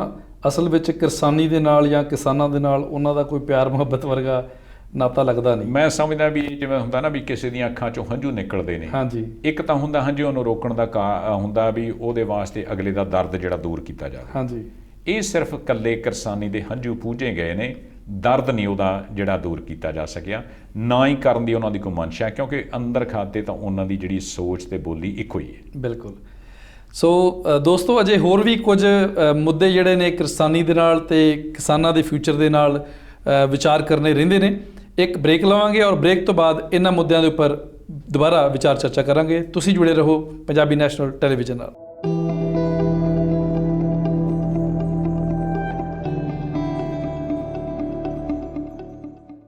ਬ੍ਰੇਕ ਤੋਂ ਬਾਅਦ ਪ੍ਰੋਗਰਾਮ ਐਡਮਿੰਟਨ ਡਾਇਰੀ ਵਿੱਚ ਆਪ ਸਭਨਾਂ ਦਾ ਇੱਕ ਵਾਰ ਫਿਰ ਤੋਂ ਸਵਾਗਤ ਹੈ ਜੀ। ਅਸੀਂ ਚਰਚਾ ਕਰ ਰਹੇ ਸੀਗੇ ਜੀ ਭਾਰਤ ਸਰਕਾਰ ਵੱਲੋਂ ਪਾਸ ਕੀਤੇ ਗਏ ਖੇਤੀਬਾੜੀ ਨਾਲ ਸੰਬੰਧਿਤ ਆਰਡੀਨੈਂਸਿਸ ਤੇ ਲਾਅ ਸੰਬੰਧੀ, ਔਰ ਸਾਡੇ ਨਾਲ ਜੁੜੇ ਹਨ ਪਾਲ ਸਿੰਘ ਗਰੇਵਾਲ ਜੀ। ਗਰੇਵਾਲ ਭਾਜੀ, ਮੈਂ ਸੋਚ ਰਿਹਾ ਸੀਗਾ ਕਿ ਇੱਕ ਪੋਲੀਟੀਕਲ ਸਾਇੰਸ ਦੇ ਵਿੱਚ ਨਾ ਕੰਸੈਪਟ ਹੁੰਦਾ ਵਾ। ਸਾਡੇ ਇੱਕ ਪੋਲੀਟੀਕਲ ਸਾਇੰਟਿਸਟ ਹੋਏ ਨੇ ਡੇਵਿਡ ਈਸਟਨ। ਹਾਂਜੀ। ਉਹਨਾਂ ਦਾ ਕੰਸੈਪਟ ਸੀਗਾ input and output system. So input and output system ਨੂੰ ਆਸਾਨ ਸ਼ਬਦਾਂ ਵਿੱਚ ਜੇ ਐਕਸਪਲੇਨ ਕਰਨਾ ਹੋਵੇ ਤੇ ਜਿਹੜਾ ਸਾਡਾ ਪੋਲੀਟੀਕਲ ਸਿਸਟਮ ਹੈ ਉਹ ਇਨਪੁਟਸ ਨੂੰ ਆਊਟਪੁੱਟਸ ਦੇ ਵਿੱਚ ਕਨਵਰਟ ਕਰਨ ਲਈ ਇੱਕ ਜ਼ਰੀਆ ਬਣਾਇਆ ਗਿਆ ਹੈ। ਹਾਂਜੀ। ਔਰ ਇਨਪੁਟ ਕੀ ਹੁੰਦੇ ਨੇ? ਲੋਕਾਂ ਦੀਆਂ ਡਿਮਾਂਡਸ, ਔਰ ਉਹ ਜਿਹੜੀਆਂ ਡਿਮਾਂਡਸ ਨੇ ਉਹਨਾਂ ਦੇ ਪ੍ਰਤੀ ਉਹਨਾਂ ਦੀਆਂ ਸਪੋਰਟਸ। ਫਿਰ ਜਿਹੜਾ ਪੋਲੀਟੀਕਲ ਸਿਸਟਮ ਆ ਯਾਨੀ ਕਿ ਸਰਕਾਰ, ਉਹ ਉਸ ਨੂੰ ਕਨਵਰਟ ਕਰਦੀ ਹੈ ਲਾਜ਼ ਦੇ ਵਿੱਚ, ਰੈਗੂਲੇਸ਼ਨਸ ਦੇ ਵਿੱਚ, ਪਾਲਿਸੀਜ਼ ਦੇ ਵਿੱਚ। ਹਾਂਜੀ। ਪਰ ਜੇਕਰ ਲੋਕਾਂ ਨੂੰ ਲੱਗੇ ਬਈ ਇਹ ਕਾਨੂੰਨ, ਇਹ ਨੀਤੀਆਂ ਉਸ ਤਰ੍ਹਾਂ ਨਹੀਂ ਬਣੀਆਂ ਜਿਸ ਤਰ੍ਹਾਂ ਕਿ ਉਹਨਾਂ ਦੇ ਹਿੱਤਾਂ ਦੀ ਪੂਰਤੀ ਲਈ ਬਣਨੀਆਂ ਚਾਹੀਦੀਆਂ ਸਨ, ਹਾਂਜੀ, ਤੇ ਉਹ ਉਸ ਨੂੰ ਇੱਕ ਫੀਡਬੈਕ ਲੂਪ ਦੇ ਤਰ੍ਹਾਂ ਦੁਬਾਰਾ ਸਿਸਟਮ ਦੇ ਵਿੱਚ ਇਨਪੁਟ ਦੇ ਤੌਰ ਤੇ ਦਰਜ ਕਰਦੇ ਨੇ। ਹਾਂਜੀ। ਤਾਂ ਕਿ ਸਰਕਾਰ ਜਿਹੜੀ ਆ ਉਹਨਾਂ ਉੱਪਰ ਦੁਬਾਰਾ ਚਿੰਤਨ ਕਰੇ, ਦੇਖੇ ਵੀ ਇਹ ਜਿਹੜੇ ਲਾਜ਼ ਬਣਾਏ ਨੇ, ਜਿਹੜੀਆਂ ਨੀਤੀਆਂ ਬਣਾਈਆਂ ਨੇ, ਇਹ ਲੋਕਾਂ ਦੇ ਹਿੱਤਾਂ ਦੇ ਵਿੱਚ ਕਿਵੇਂ ਭੁਗਤ ਸਕਣ। ਜੀ। ਸੋ ਅਗਰ ਅਸੀਂ ਇਸ ਇਨਪੁਟ ਜਾਂ ਆਊਟਪੁੱਟ ਸਿਸਟਮ ਨੂੰ ਇੰਡੀਅਨ ਗਵਰਨਮੈਂਟ ਜਾਂ ਇੰਡੀਅਨ ਪੋਲੀਟੀਕਲ ਸਿਸਟਮ ਦੇ ਸੰਦਰਭ ਦੇ ਵਿੱਚ ਦੇਖਣਾ ਹੋਵੇ ਤੇ ਤੁਸੀਂ ਕੀ ਸੁਜੈਸਟ ਕਰੋਗੇ ਵੀ ਕਿਵੇਂ ਅਸੀਂ ਇਹ ਜਿਹੜੀ ਇਸ ਵੇਲੇ ਐਡੀ ਵੱਡੀ ਸਮੱਸਿਆ ਬਣੀ ਪਈ ਆ, ਇਹਦਾ ਕੀ ਸੋਲਿਊਸ਼ਨ ਦੇ ਸਕਦੇ ਹਾਂ ਕਿ ਜਿਹਦੇ ਨਾਲ ਕਿਸਾਨ ਵੀ ਬਚ ਜਾਣ ਤੇ ਕਿਰਸਾਨੀ ਵੀ ਬਚ ਜਾਏ? ਦੇਖੋ, ਭਾਰਤ ਦੇ ਵਿੱਚ ਹੈ ਡੈਮੋਕ੍ਰੇਸੀ ਹੈ, ਲੋਕਤੰਤਰ ਹੈ। ਬਿਲਕੁਲ। ਔਰ ਲੋਕਤੰਤਰ ਦੀ ਸਭ ਤੋਂ ਛੋਟੀ ਇਕਾਈ ਇੱਕ ਇੰਡੀਵਿਜੂਅਲ ਹੁੰਦਾ, ਉਹਦੇ ਕੋਲ ਇੱਕ ਇੰਡੀਵਿਜੂਅਲ ਰਾਈਟ ਹੈ ਵੋਟ ਦਾ। ਬਿਲਕੁਲ। ਹੁਣ ਇਹਦੇ ਵਿੱਚ ਜਿੱਦਾਂ ਇਨਪੁਟ ਤੋਂ ਆਊਟਪੁੱਟ ਦੀ ਸੀਗੀ, ਪ੍ਰੋਸੈਸਿੰਗ ਮੈਕੈਨਿਜ਼ਮ ਜਿਹੜਾ ਉਹ ਸੈਂਟਰ ਦੀ ਗਵਰਨਮੈਂਟ ਹੈ, ਚਾਹੇ ਉਹ ਸਟੇਟ ਗਵਰਨਮੈਂਟ ਹੈ ਚਾਹੇ ਸੈਂਟਰ ਦੀ ਗਵਰਨਮੈਂਟ ਹੈ। ਸੈਂਟਰ ਗਵਰਨਮੈਂਟ ਦਾ ਵੱਡਾ ਰੋਲ ਹੈ ਕਿਉਂਕਿ ਉਹਨੇ ਜਿਹੜੇ ਲਾਜ਼ ਵਗੈਰਾ ਪਾਸ ਕਰਨੇ ਹੁੰਦੇ। ਬਿਲਕੁਲ। ਹੁਣ ਜਿਹੜੀ ਲੋਕਾਂ ਦੀ ਰਿਕੁਆਇਰਮੈਂਟਸ ਨੇ, ਇਕੱਲੀਆਂ ਡਿਮਾਂਡਸ ਨਹੀਂ, ਜਿਹੜੀਆਂ ਉਹਨਾਂ ਦੀਆਂ ਨੈਸੈਸਿਟੀਜ਼ ਨੇ, ਜਿਹੜੀਆਂ ਉਹਨਾਂ ਦੀਆਂ ਰਿਕੁਆਇਰਮੈਂਟਸ ਨੇ, ਜਿਹੜਾ ਉਹਨਾਂ ਦਰਪੇਸ਼ ਮਸਲੇ ਨੇ, ਉਹਨਾਂ ਨੂੰ ਧਿਆਨ ਦੇ ਵਿੱਚ ਰੱਖ ਕੇ ਲੋਕਾਂ ਦੀ ਸਭਾ, ਉਹਨਾਂ ਦੇ ਲੋਕਾਂ ਦੇ ਨੁਮਾਇੰਦਿਆਂ ਦੇ ਨਾਲ ਡਿਸਕਸ਼ਨ ਕਰਕੇ ਜਿਹੜੇ ਕਾਇਦੇ ਕਾਨੂੰਨ ਜਿਹੜੇ ਪਾਸ ਕਰਨੇ ਬਣਦੇ ਨੇ, ਤਾਂ ਕਿ ਉਹਨਾਂ ਦੇ ਵਿੱਚ ਉਹ ਆਪਣੇ ਇਲਾਕੇ ਦੇ ਵਿੱਚ ਜਾ ਕੇ ਆਪਣੇ ਖੇਤਰ ਦੇ ਜਿੱਥੋਂ ਦੀ ਨੁਮਾਇੰਦਗੀ ਕਰਦੇ ਨੇ ਉਹਨਾਂ ਲੋਕਾਂ ਨਾਲ ਡਿਸਕਸ਼ਨ ਕਰਨ, ਜਿੱਦਾਂ ਕਿ ਆਮ ਮੈਚੁਰਡ ਡੈਮੋਕ੍ਰੇਸੀਜ਼ ਦੇ ਵਿੱਚ ਹੁੰਦਾ ਹੈ। ਬਿਲਕੁਲ। ਕੋਈ ਵੀ ਕਾਇਦੇ ਕਾਨੂੰਨ ਪਾਸ ਕਰਨ ਤੋਂ ਪ੍ਰਪੋਜ਼ ਕਰਨ ਵੇਲੇ ਉਹ ਨੁਮਾਇੰਦੇ ਆਪਣੇ ਇਲਾਕੇ ਦੇ ਵਿੱਚ ਜਾ ਕੇ ਆਪਣੇ ਲੋਕਾਂ ਤੋਂ ਫੀਡਬੈਕ ਲੈਂਦੇ ਨੇ ਤੇ ਉਹਨਾਂ ਦੀ ਜਿਹੜੀ ਇਨਪੁਟ ਹੈ ਉਸ ਪ੍ਰੋਸੈਸਿੰਗ ਮੈਕੈਨਿਜ਼ਮ ਦੇ ਵਿੱਚ ਸੈਂਟਰ ਗਵਰਨਮੈਂਟ ਨੂੰ ਪ੍ਰੋਵਾਈਡ ਕਰਦੇ ਨੇ। ਇਹੋ ਜਿਹਾ ਸਿਸਟਮ ਜੀ ਸਵਿਟਜ਼ਰਲੈਂਡ ਦੇ ਵਿੱਚ ਦੇਖਣ ਨੂੰ ਮਿਲਦਾ। ਉੱਥੇ ਇਸ ਨੂੰ ਡਾਇਰੈਕਟ ਡੈਮੋਕ੍ਰੇਸੀ ਬੋਲਦੇ ਆ। ਲੋਕ ਆਪਣੇ ਲੀਡਰਾਂ ਤੱਕ ਸੰਪਰਕ ਕਰਦੇ ਨੇ, ਉਹਨਾਂ ਨੂੰ ਦੱਸਦੇ ਨੇ ਵੀ ਸਾਨੂੰ ਕਿਹੋ ਜਿਹੇ ਕਾਨੂੰਨ ਚਾਹੀਦੇ ਨੇ। ਅਗਰ ਕੋਈ ਮੌਜੂਦਾ ਕਾਨੂੰਨਾਂ ਦੇ ਵਿੱਚ ਕੋਈ ਤਰੁੱਟੀਆਂ ਨੇ, ਕੋਈ ਕਮੀਆਂ ਨੇ, ਤੇ ਉਹ ਉਹਨਾਂ ਤੱਕ ਪਹੁੰਚਾਉਂਦੇ ਨੇ ਵੀ ਭਾਈ ਇਹਨਾਂ ਕਾਨੂੰਨਾਂ ਦੇ ਵਿੱਚ ਇਸ ਤਰੀਕੇ ਦੇ ਨਾਲ ਸ਼ੋਧਾਂ ਕੀਤੀਆਂ ਜਾ ਸਕਦੀਆਂ ਨੇ। ਬਿਲਕੁਲ ਹੈ, ਕਿਉਂਕਿ ਦੇਖੋ ਇਹ ਕਾਇਦੇ ਕਾਨੂੰਨ ਕਿਹਨਾਂ ਵਾਸਤੇ ਬਣ ਰਹੇ ਨੇ? ਉਹਨਾਂ ਲੋਕਾਂ ਤੇ ਹੈ। ਬਿਲਕੁਲ। ਇਹਨਾਂ ਨੇ ਕਿਹਨਾਂ ਨੂੰ ਪ੍ਰਭਾਵਿਤ ਕਰਨਾ ਹੈ? ਲੋਕਾਂ ਨੂੰ, ਆਮ ਜਨ ਸਧਾਰਨ ਨੂੰ ਪ੍ਰਭਾਵਿਤ ਕਰਨਾ ਹੈ। ਬਿਲਕੁਲ। ਜੇ ਜਨ ਸਧਾਰਨ ਹੀ ਇਹਦੇ ਤੋਂ ਖੁਸ਼ ਨਹੀਂ ਹੈ ਤਾਂ ਬਿਲਕੁਲ। ਤੁਸੀਂ ਉਹਨੂੰ ਇੰਪਲੀਮੈਂਟ ਕਿੱਦਾਂ ਕਰੋਗੇ? ਡੈਫੀਨੇਟਲੀ।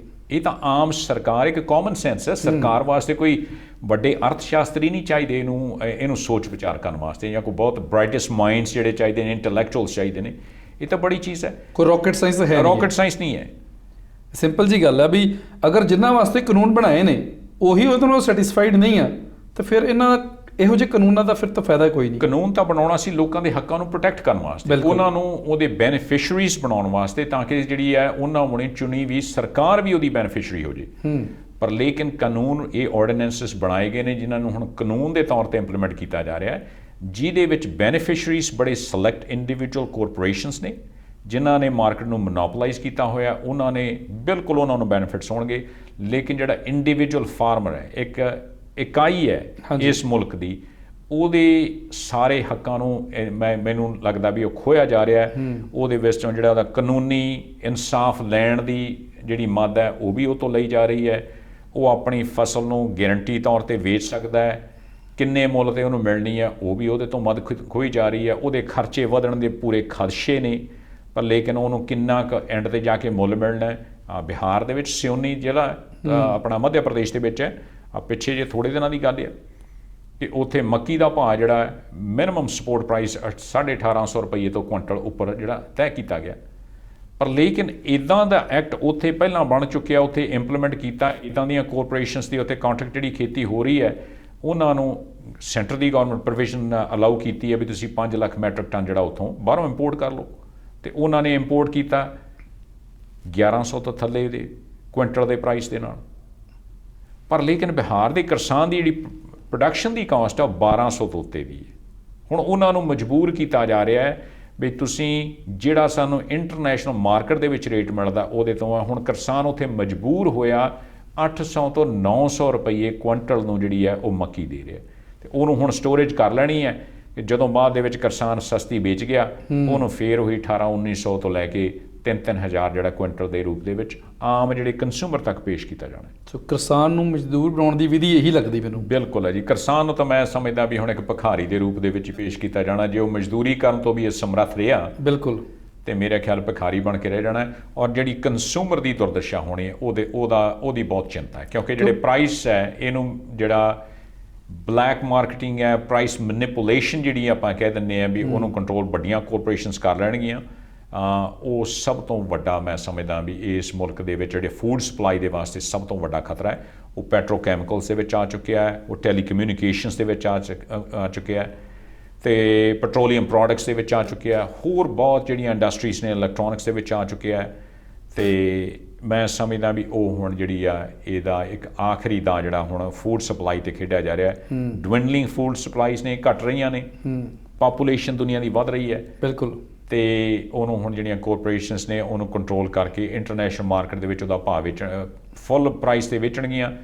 ਤੇ ਅੱਜ ਜੇ ਵੇਜ ਡਿਸਪੈਰਿਟੀ ਹੈ, ਜਿਹੜਾ ਆਮ ਐਵਰੇਜ ਇਨਸਾਨ ਦੀ ਰੋਜ਼ਮਰਾ ਦੀ ਕਮਾਈ ਹੈ, ਉਹਦਾ ਅੰਤਰ ਦੇਖਿਆ ਜਾਵੇ ਤੇ ਉਹ ਇੰਟਰਨੈਸ਼ਨਲ ਮਾਰਕੀਟ ਦੇ ਲੈਵਲ ਤੇ ਕਦੇ ਵੀ ਆਪਣੇ ਪਰਿਵਾਰ ਨੂੰ ਖਾਣ ਵਾਸਤੇ ਭੋਜਨ ਨਹੀਂ ਰੱਖ ਸਕੂਗਾ।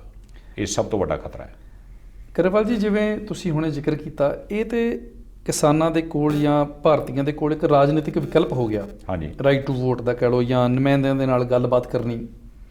ਤੁਸੀਂ ਸੋਚਦੇ ਜੇ ਵੀ ਇਹਦਾ ਕੋਈ, ਜਿਹੜੇ ਭਾਰਤੀ ਨੇ ਜਾਂ ਕਿਸਾਨ ਨੇ, ਕੋਈ ਇੰਡੀਵਿਜੂਅਲ ਵੀ ਉਹਨਾਂ ਕੋਲ ਇਹਦਾ ਕੋਈ ਸੋਲਿਊਸ਼ਨ ਹੈਗਾ? ਬਿਲਕੁਲ ਹੈ ਜੀ। ਪਹਿਲਾਂ ਤਾਂ ਮੈਂ ਕਿਉਂਕਿ ਲੋਕਤੰਤਰ ਹੈ, ਜੇ ਹੁਣ ਲੋਕਤੰਤਰ ਦਾ ਢਾਂਚਾ ਹੈ ਤਾਂ ਸਭ ਤੋਂ ਛੋਟੀ ਇਕਾਈ ਇੱਕ ਹਰ ਇੱਕ ਦੀ ਆਪਣੀ ਵੋਟ ਹੈ। ਬਿਲਕੁਲ। ਤੇ ਮੈਂ ਸਮਝਦਾ ਵੀ ਜੇ ਸਮੇਂ ਦੀ ਸਰਕਾਰ ਨੇ ਤੁਹਾਡੇ ਹੱਕਾਂ ਨੂੰ ਰਾਖਵਾਂ ਨਹੀਂ ਰੱਖਿਆ, ਬਿਲਕੁਲ, ਤੁਹਾਡੇ ਬੈਨੀਫਿਟਸ ਵਾਸਤੇ ਕੋਈ ਕੰਮ ਨਹੀਂ ਕੀਤਾ, 1-2 ਸਾਲ ਦਾ ਹੋਰ ਵਕਫਾ ਹੈ। ਜੇ ਅੱਜ ਸੜਕਾਂ ਤੇ ਆਏ ਹੋ, ਅੱਜ ਉਹ ਰੋਸ ਮੁਜ਼ਾਹਰਾ ਇਹਨੂੰ ਭੁੱਲ ਨਾ ਜਾਇਓ। ਬਿਲਕੁਲ। ਆਉਂਦੇ 2 ਸਾਲਾਂ ਦੇ ਵਿੱਚ ਜਦੋਂ ਇਲੈਕਸ਼ਨਾਂ ਹੋਣੀਆਂ ਨੇ, ਜੇ ਸਾਰੇ ਦਾ ਸਾਰਾ ਹਿੰਦੁਸਤਾਨ ਦਾ ਕਿਸਾਨ ਹੈ ਔਰ ਇਸ ਸਰਕਾਰ ਤੋਂ ਨਾ ਖੁਸ਼ ਹੈ, ਤੇ ਆਪਣੀ ਉਹ ਜਿਹੜੀ ਰਿਜ਼ੈਂਟਮੈਂਟ ਆ, ਆਪਣਾ ਜਿਹੜਾ ਰੋਸ ਹੈ, ਬਿਲਕੁਲ, ਉਹ ਆਪਣੀ ਵੋਟ ਦੇ ਰਾਹੀਂ ਉਹਨੂੰ ਜ਼ਾਹਰ ਕਰੇ ਤੇ ਕਲੈਕਟਿਵਲੀ ਤੌਰ ਤੇ ਇਦਾਂ ਦੀ ਸਰਕਾਰ ਨੂੰ ਰੀਜੈਕਟ ਕਰਕੇ ਕੋਈ ਨਵੀਂ ਜਿਹੜੀ ਹੈ ਗੌਰਮੈਂਟ ਬਣੇ, ਉਹਦੇ ਨਾਲ ਸਹਿਯੋਗ ਕਰਕੇ ਇਹ ਜਿਹੜੇ ਆਰਡੀਨੈਂਸਸ ਨੇ ਇਹਨਾਂ ਨੂੰ ਵਾਪਸ ਕੀਤਾ ਜਾਵੇ, ਤਾਂ ਕਿ ਆਮ ਜਨ ਸਧਾਰਨ ਦੇ ਜਿਹੜੇ ਹੱਕ ਨੇ ਉਹ ਪ੍ਰੋਟੈਕਟ ਕੀਤੇ ਜਾਣ।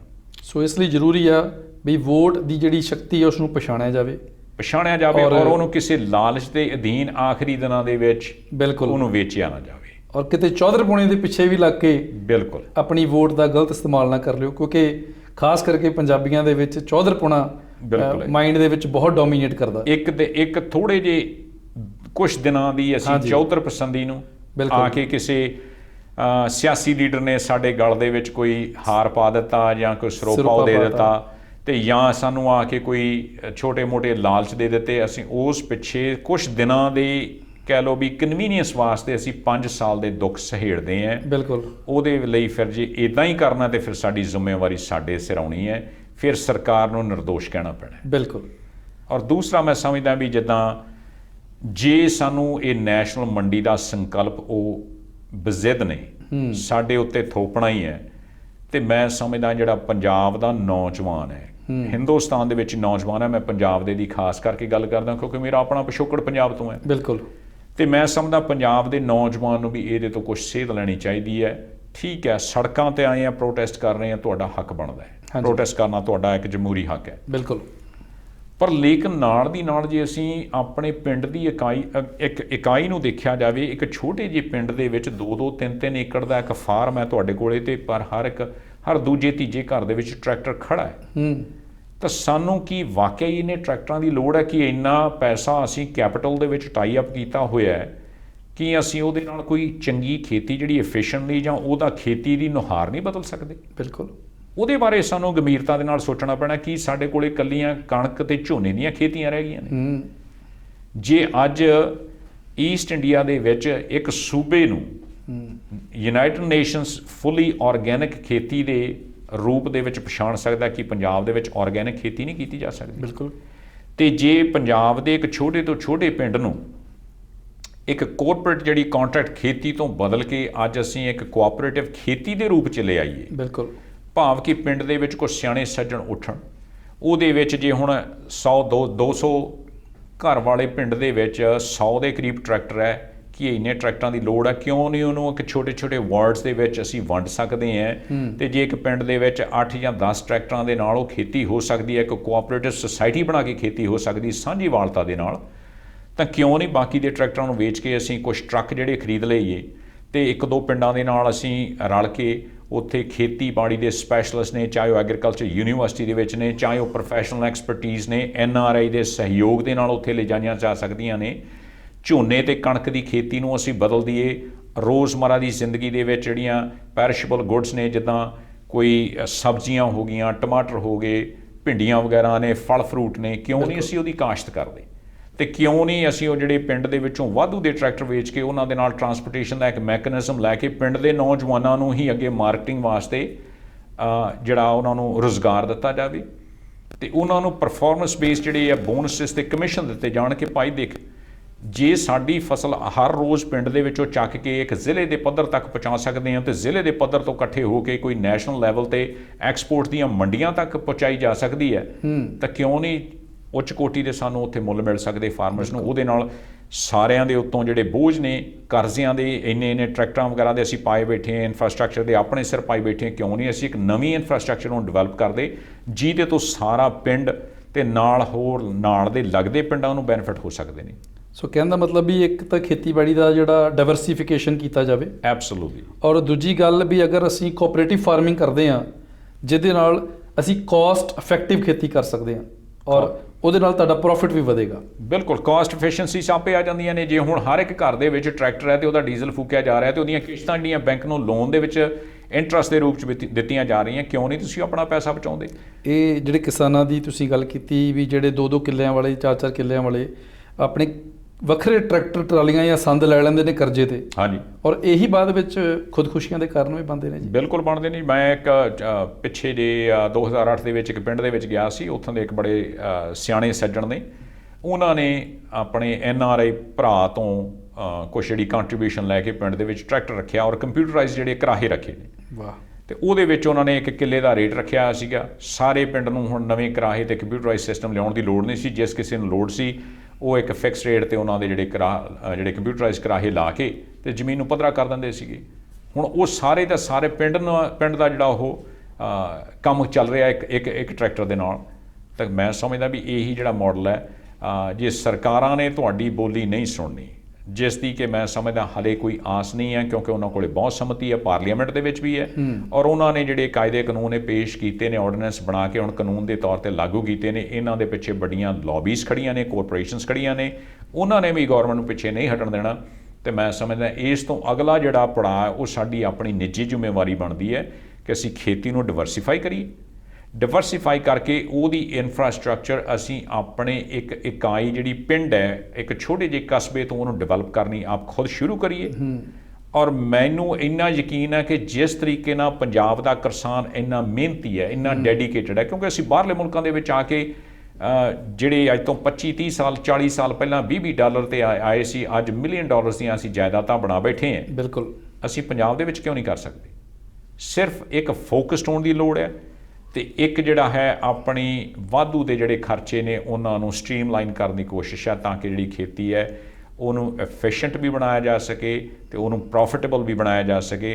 ਪਰ ਸਮੇਂ ਦੀ ਲੋੜ ਦੇ ਨਾਲ ਸਮੇਂ ਦੀ ਜਿਹੜੀ ਮੰਗ ਹੈ ਉਹ ਹੈ ਕਿ ਇਹਨੂੰ ਡਿਵਰਸੀਫਿਕੇਸ਼ਨ ਬਹੁਤ ਜ਼ਰੂਰੀ ਹੈ। ਬਿਲਕੁਲ।